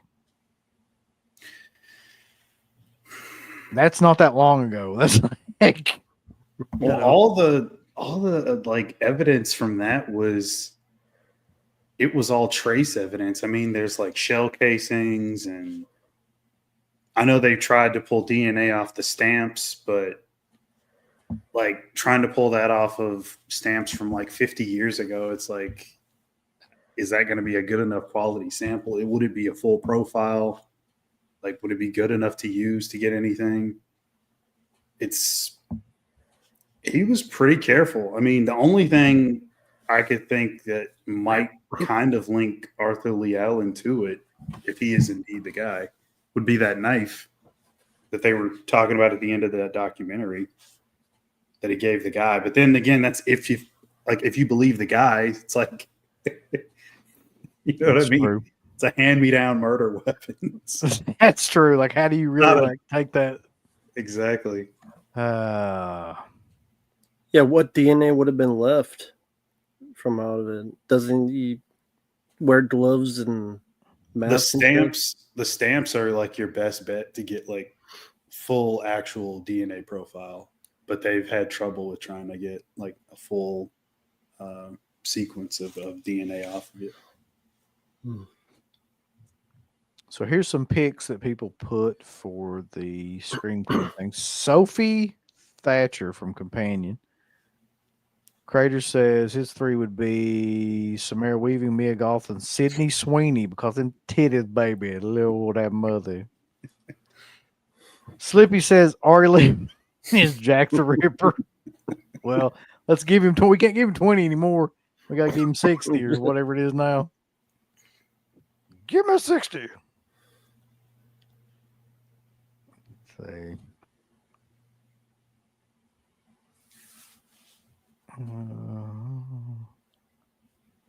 What the fuck? I can't put that up there. Oh man, I just saw a comment. Yeah. Fuck. Oh my god, that's so funny. But yeah, people would get offended by that. Can't put that up there. Happy Death Day. Do you consider that to be a modern classic? I like the film. I don't know if I say classic. I liked it.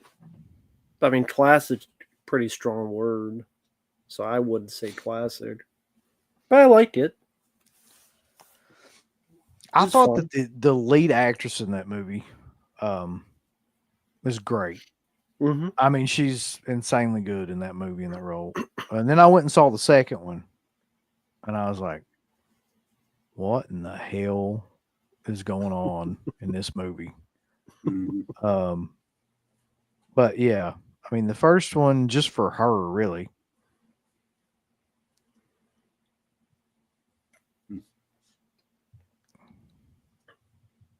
Yeah, the premise was fun, and This fucking this question. I got to put it up here. Who are some obese actors who are really good?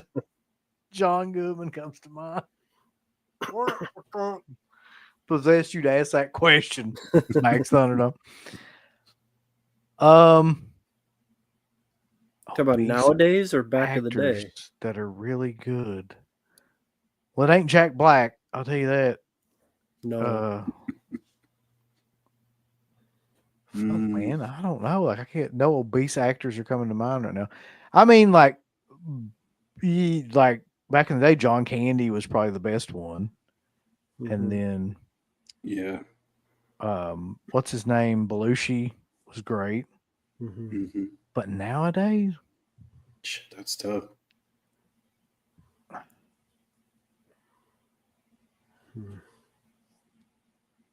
I don't have any idea. Yeah, I don't know.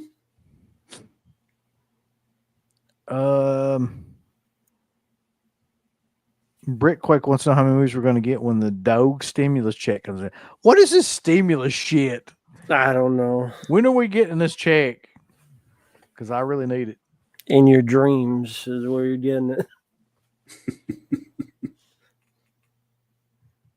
So in top 10 obese actors. That's going to be our next show.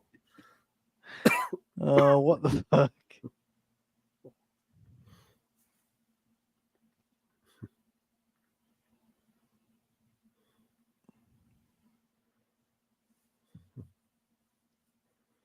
God damn. Well, I need to figure out about my check, though, because I want to know now. I deserve my check. Stat.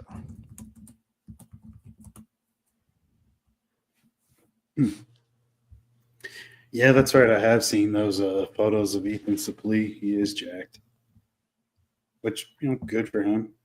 He was big for a long time, and I always thought he was a good actor.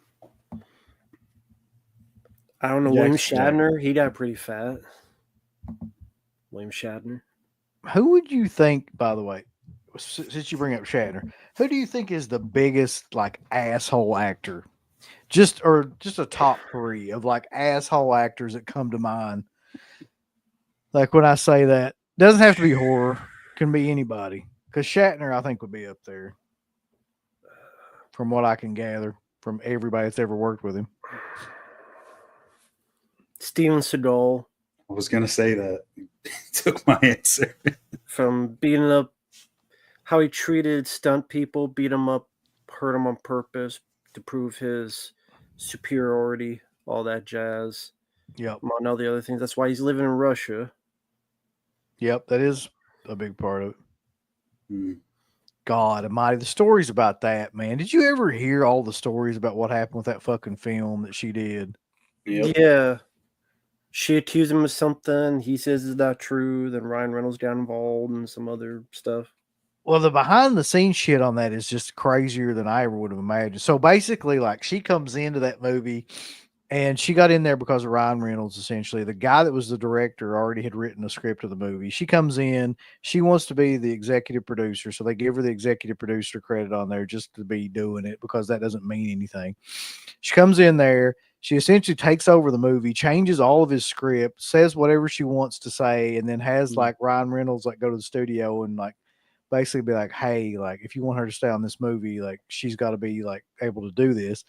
So that movie gets completely rewritten from what he wanted it to do or what he wanted it to be. So he slowly starts to lose his mind, having to deal with her and all the bullshit and stuff. And then it's just like There's a whole breakdown of that's online about what actually happened with that, and she comes across as just like the biggest asshole of all time.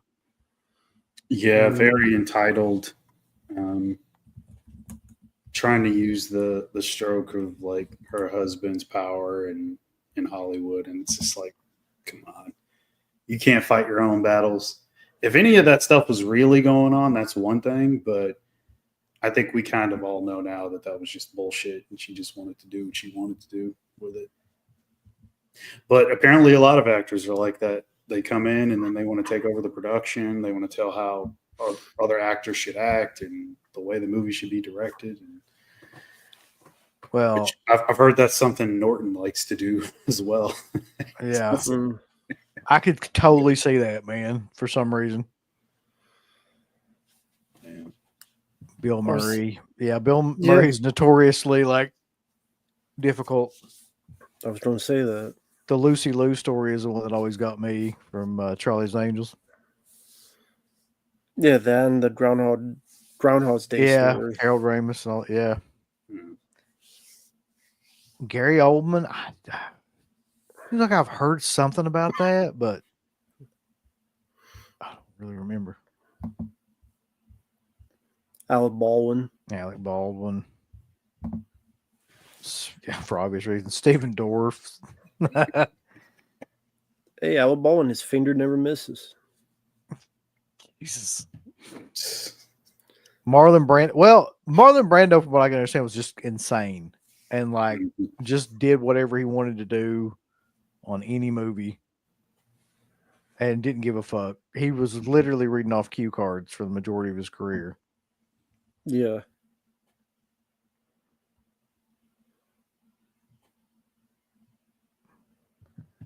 If that's the case, then that's going to be Martin Scorsese's worst fucking film. I did see that. He's going to star in his next movie. I think that's still in talks, though. I don't know if that's confirmed yet, but I did see it. It's a thing that's being discussed.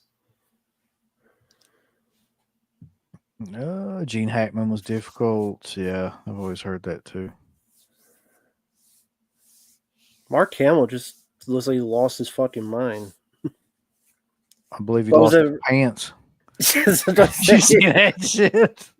Yeah, that's what I'm thinking of. He was doing a war show, also his pants fall down. You know who else is supposed to be really difficult that I haven't seen on here yet is Tommy Lee Jones. Mm-hmm. He's supposed to be a real kind of like hard ass curmudgeon guy. Mm-hmm. Kilmer, Kilmer's another one back in the day. I hate to say it, the big one was Bruce Willis. Oh yeah, you're right. Mm-hmm. Like every other director had issues with him.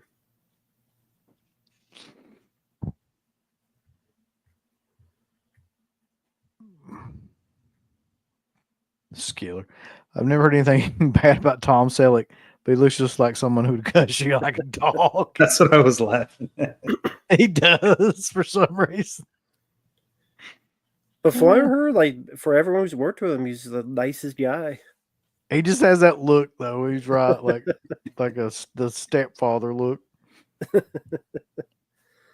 Spirit Crusher says, I hear Scorsese's next film is about H.H. Holmes with DiCaprio playing Holmes.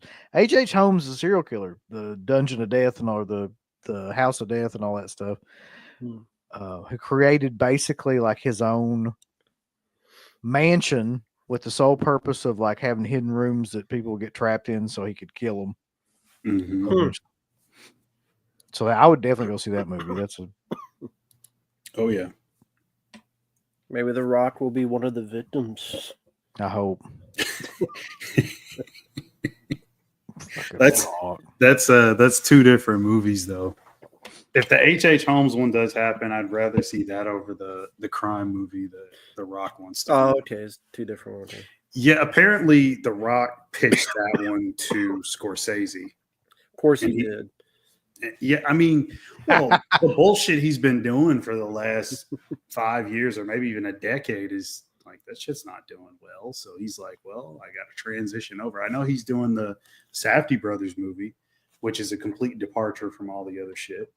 And now he wants to work with Scorsese. So he's Mark, like, you mean to tell me being Santa Claus bodyguard wasn't a surefire hit formula? no. Killer. I've said it a million times and I'll say it again. Like, I've never liked a film that guy's been in. Not one. And I don't think I will in the future. Let's see. Wait, we got a super chat about Ryan Reynolds. You don't get that often. Screw Ryan, male feminist Reynolds and his wife. Indeed. Yeah, it's too bad because I mean I like Ryan Reynolds and stuff, but that's why I don't trust any celebrity because so many of them turn out to be weirdos or I don't know. It's like if you get famous, you just become either you become an asshole or those tendencies just rise to the top so much easier. I just get the impression that Tommy Lee Jones, like one of them guys that just like thinks that he's smarter than everybody in the room. Like that just seems he comes across that way. Did you guys see that clip of him on the red carpet? No. Where he looked like he lost his mind or something? Who, Tommy Lee Jones? Yeah. No, I'd love to see that though. He probably did. Yeah, he was, I think it was him and it might have been Jenna Ortega. And he was talking to her. He was asking her, like, have we been in a movie together or something? It was like he didn't know where he was or some shit. And I'm like, is he okay? Like, what the fuck's going on? And she's like, yeah, that's why we're here. We're on the red carpet promoting. Like, that's what we're doing.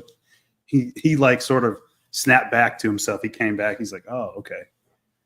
So I mean, he's up there, man, and he's not. I was going to say, how old is he? 78, apparently. Yeah. You guys ever hear stories on WS Haku? Many wrestlers say he was the toughest, would destroy Brock Lesnar and Real Fried Andre the Giant, feared Haku. So the Samoans, any of the Samoans, are known to be like the toughest guys of any of that crew of the 80s and 90s wrestlers.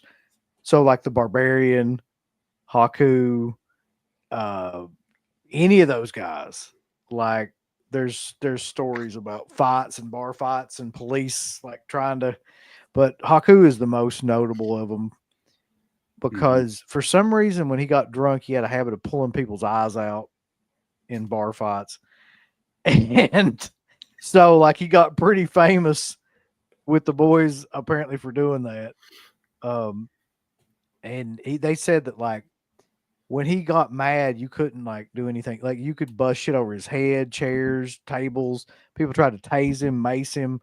He just like walked all over. No, he no-sold all that shit. Just kept coming. So that's crazy. In real life. The other guy that I always heard too, I heard Jim Ross talking about him. I never forgot this story too, was Danny Hodge.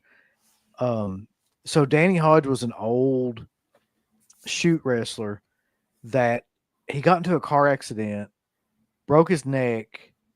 So, well, before I tell this story, like just to tell, like he was known for like he would do this thing where he had one of the strongest grips in the business. So he would challenge people, and he would do the shit where he would like bust apples with his hand. He would like bend wrenches, things like that. But he would challenge people to shake his hand and not, like give up, stuff like that. So just to give you that piece of it. So he gets in this car wreck, he breaks his neck, and he busts the window out with his hand, gets out of the car, and is holding his head onto his body in place, like so it doesn't kind of like just lean. He walks, I don't remember how long it was. He walked out of this to somebody's house holding his own head in place and like they called like whatever. So, I mean, yeah. That's wild. And of course, yeah, like somebody mentioned Harley Race. Mm-hmm. It's well known too. Could go on and on about toughest fight. I always like toughest wrestling guys. Always like that kind of subset. Mhm. I tell you who wasn't was Shawn Michaels. He got his ass kicked in every fight he was ever in. Well, he was always fucked up, apparently, Yeah. doing all those drugs and whatnot. It's like you got to be sober if you're going to fight, man.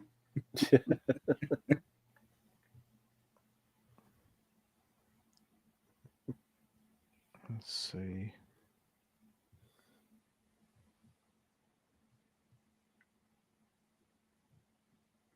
There's some really good shoot fight stuff on YouTube now too, like the where Danny Spivey and Sid kill that jobber. Mm-hmm. I don't know if they didn't literally kill him, but like he was no selling everything. Have you seen that? Yeah. Yeah. And like they just start like wailing on him. Yeah. It's another guy that was supposed to be legitimately tough was Danny Spivey. Of course, he was like 7 feet tall, so I mean, Right. Makes sense.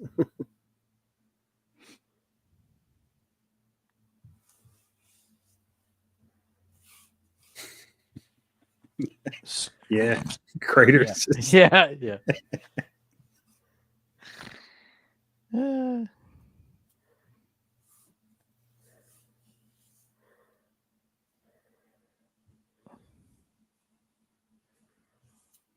there's yeah. A lot of people comment the acolytes, yeah. Mm-hmm. Especially fight Ron Simmons. Yeah. The only fight Sean won was the fight for Vince's dick.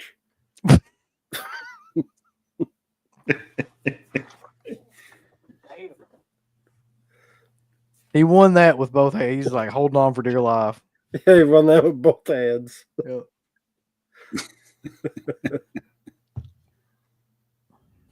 New Jack. I don't know if that's fair though. Like New Jack's using weapons. I don't. Yeah, I was gonna say New Jack didn't Butcher really knives fight. and shit. He didn't really fight people as much as he just tried to flat out murder you. Like, Yeah. I guess in that way he is pretty tough because like if you get into a fight with New Jack, there's a really good chance you're gonna die. Who's that So he was- the older wrestler? who Gypsy wins Joe. now? Okay. Mhm. Gypsy Joe. He tried to kill him. That's the best. I love the story of New Jack and Vic Grimes where he's on top of the thing. He Mhm. says, New Jack, I can't feel my legs. He said, you don't need your legs. He said, you're not going to need them. And he just threw him off. Oh, shit. It's amazing. Jesus. I'll give you a story about New Jack that always stuck with me because this kind of explains New Jack to me. We were at a house show in Dayton, Ohio one time. It was just a house show. There's no cameras or anything. In Dayton, Ohio, ECW. And New Jack dove off the top of the fucking thing. You know, the arena doors that you come through. He dove off the top of that onto a guy in a fucking house show. Like 25 feet up. Just I remember he said like after he was done doing cocaine, because like he'd do coke before he start the match, and he'd just run out and he'd be super energetic and just higher than a kite, right? oh, But yeah. he said as soon as the match was over, it was just like any other day, like nothing registered drug wise. Like he felt normal. So it became so routine that he just do it all the time, like just in preparation. But like imagine like doing cocaine that much to where like it has no effect by the end of the match. That's crazy. Some people are, high for days on cocaine. Not that I would know personally. I've never done it, but Right. just from what I've heard. Right. We know, Mark. Yeah, Steve Blackman's another guy. Wait, I gotta get to the super chat. Sorry. Talking about wrestling, people killing each other, and it's just got me all excited for some reason. Do y'all feel Fright Night 2 is better in some ways than the first? No. I know. I'm sorry. No, I love Friday Night 2. I really enjoy all the practical effects. I'm very nostalgic for that movie. Watched that several times growing up. I even love that poster a lot, just as much as the first one. But it's not better than the first one. But to be fair, I don't think there's many movies that are better than Fright Night. Like, I mean, many horror films. Yeah, I like Fright Night too, but the first one is better in all the ways. Story, comedy. But yeah, Friday 2 is still good, but yeah, first one I would pick above it. So yeah, Blackman was supposed to be a badass. There's a story of him like getting ready to kill JBL at a airport one time, which is great. I think that was him. It's either Blackman or Severin. I think it was Blackman. Yeah, I think so. Yeah. He just had zero charisma. Like that's the problem with Steve Blackman. Like, I mean, he was legitimately probably one of the toughest guys there and could really like do the moves and stuff. He just didn't have any personality. He didn't click at all. Yeah, I mean, nobody ever remembers any promo from Blackman, you know. No. Like Dean Malenko. Joey Styles did indeed knock out JBL, which is insane to me. Yeah. It's like Dean Malenko. He didn't have any personality either. You know, he could do moves. Yeah, I mean, I love Malenko as a wrestler, but you're right. I mean, like, you can't. He couldn't do an interview to save his life. No. Wasn't even Bret Hart talk shit about Dean Malenko the same way? Like, he could do moves, but. Yeah. Well, fuck. Bret Hart doesn't need to talk about anybody when it comes to promos. Because up until about, 97, 96, 97, like, Bret Hart was one of the worst promo guys they had. Yeah, I think delivery and conviction wasn't there, but what he started to say in terms of words and stuff and shit like that was pretty good stuff in 97. Oh yeah, like that's what I'm saying. He kicked it into some other gear around that time, but before that it was just no charisma whatsoever, like doing those promos. You guys ever see WWF's Matt and Jeff Hardy? I've never watched that. I don't know why. I probably have back in the day, but I couldn't remember. I don't remember. It's been so long. This is one of my favorite fucking videos. If you haven't seen this, watch it. Who are you, Downhill Dandy? Where Bret Hart's talking to. Who's he talking to, Crater? Is it Mean Gene or I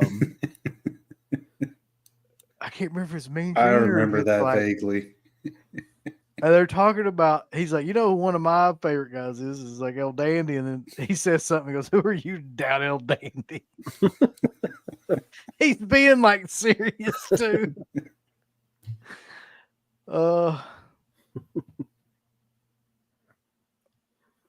Anyway. Fucking shit. I was going to show some of this shit that I got recently just from Kino and Vinegar Syndrome while we're wasting some time here. Bullshit. Sure. Cool. So, got the Graveyard Shift. Show that, the 4K, which is killer. I'm watching it currently, and I watched it yesterday. Feature-wise, anything cool on that? Or I think this is all... No, I don't feel like any of this is new, but I'm not entirely sure. Interview with the director, interview with actor Stephen Mock, interview with actress Kelly Wolfe, interview with actor Robert Allen Booth, and a commentary by Howard S. Berger. So that's what's on there. Rambo, you got the Scream Blu-ray? Yeah. I don't think much of that was on there, but I could be wrong. I never bought the Scream Factory one. Yeah, it's got interview with Singleton, Stephen Mott, Robert Allen Booth, and Kelly Wolfe. Yeah. It's basically a port. Yep. Okay. So maybe the commentaries do. Okay. Because it doesn't say there's a commentary on here.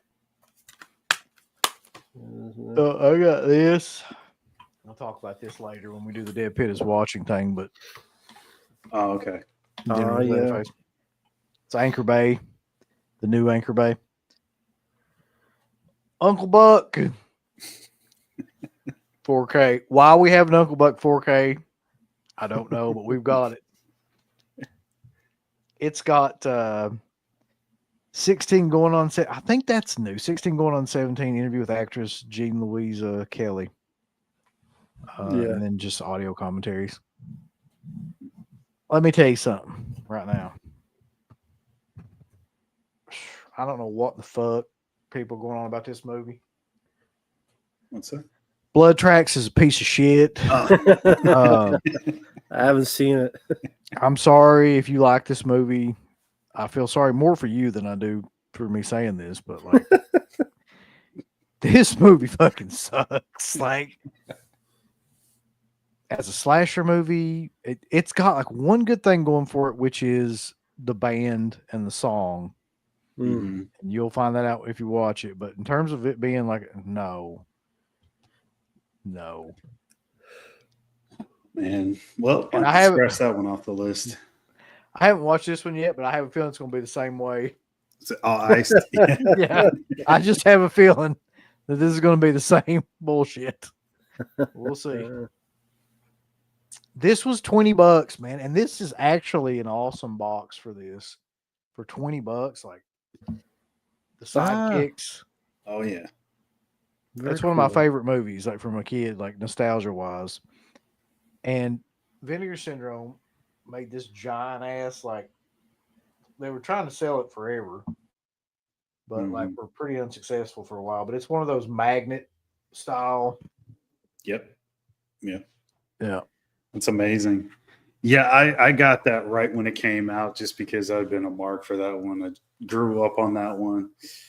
It's excellent quality, top-notch release. It's probably the best the movie will ever get. And yeah, it's a great pickup. Crater asking, is Blood Tracks better or worse than Terror on Tour? It's about the same. It's like the same.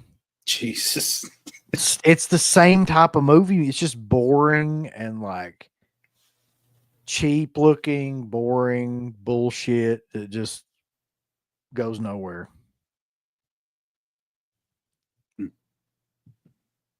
Let's see. Hopium says, Uncle, but did you end up watching The Coffee Table? I watched it the other night. Wow, it was traumatizing.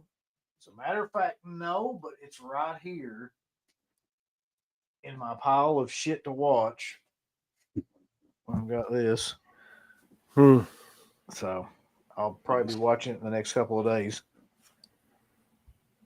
I know Mark loved it. He was a huge fan. I like the movie. Have you not seen a trailer or anything about it? You didn't watch the review or? I don't know anything about it, Mark. Good, No. good. Don't watch anything. Just I'm go not going into to. it. Go into it knowing as little as possible.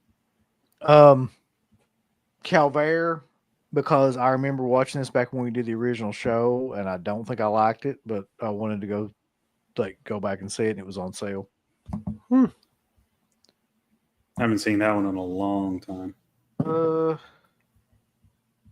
Yes, I can't wait to watch this, actually. Chinese Torture Chamber 1 and 2. Fucking Cat 3. Nice. The Laughing Dead, which was on sale, I'm pretty sure, for like $10. Something crazy. Okay. And this one came in from Severin. This is not one that I bought or anything. The Complete Blood Island Films, which is a series of Filipino horror films, which is not at all my thing, but let me tell you, like, the remastering on this is fucking crazy. Like, I mean, I can respect the fact of what they did with these movies because they're not good and they're not something that I like really, but it's crazy like how well they're remastered. Like, I couldn't believe it. Nice. But that's what I got recently. That makes me think of that new set that I think it's Umbrella is putting out. It's like it's a French horror box set or something, but everything in it's already been released elsewhere. I saw that. It was like Frontiers. What else was it, Mark? Frontiers and Martyrs. Martyrs, yeah.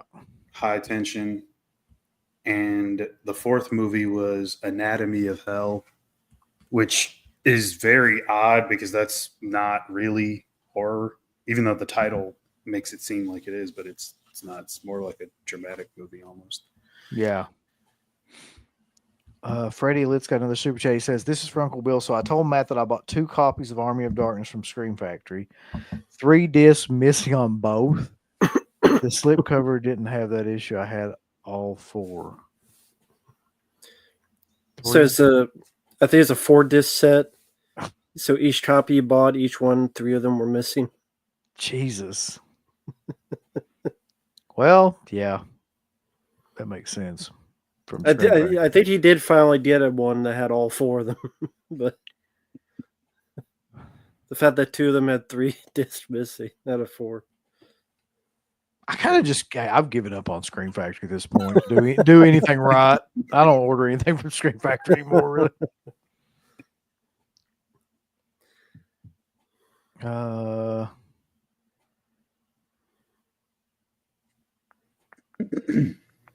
Has there been any talk of the Vincent Price movies will be released on 4K? Not that I know of, but where's Slippy when you need him? Right. That would be cool. Should do that. Yeah, they do have the sale. It's not great, but it's like, I mean, for them, it's pretty good. Is it like I guess it's the ongoing Valentine's Day February sale or something? That's the sale I was talking about. Like, I assume that was the one. There might be another one, though, but that was the one I was thinking. Anything good on there? No. Oddly enough, you know what's not on there? My Bloody Valentine, the thing that would make the most fucking sense to put on there. They're like, nope, you pay full price for that. I bet they put Valentine on there, though. I'm trying to probably shoot that out of a cannon at people. Yeah.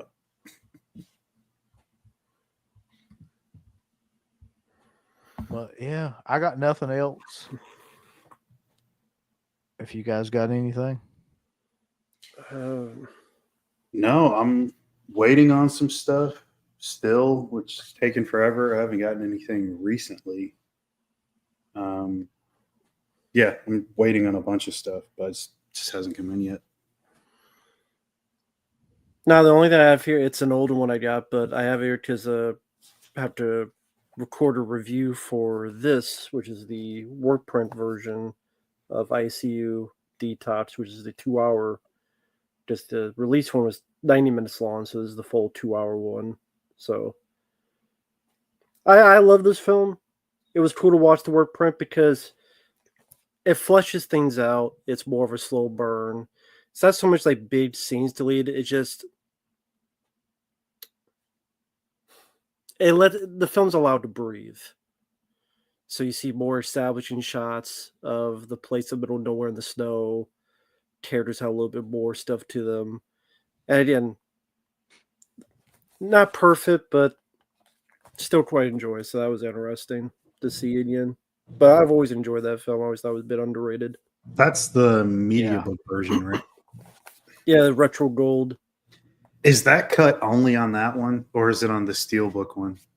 I think it's only this. If it's from retro gold, yes. If not, then it's all on this. Okay, I gotta check my Steelbook then. It's sort of, we were having that conversation about the Hard Target Steelbook and the media book last time, and so okay, I'll check. Pred asks, yeah, do you like the filming location video? Sean Clark does a great job on those. He's in the horror. Yeah, Sean Clark. I mean, Sean Clark has been around longer than we have, I think, or if not, then at least the same amount of time doing stuff. Like probably longer. And those location videos were like some of the first things that he did. Horse Hallowed Grounds. Those are all great, and I hate to say it, but he kind of got ripped off by that Grim Life Collective shit. They're just basically doing the same shit now. Yeah. But yeah, like I've always enjoyed those and Sean and everything that he does. He has a great podcast too. Yeah. Um, I got to catch up with those. I mean, it's been a while since I watched any of them, but I mean, they're always super detailed.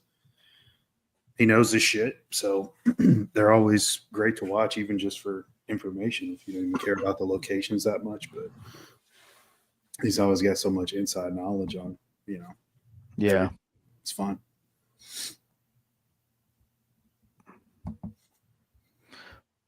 But I guess we'll call it. We're over 2 hours in.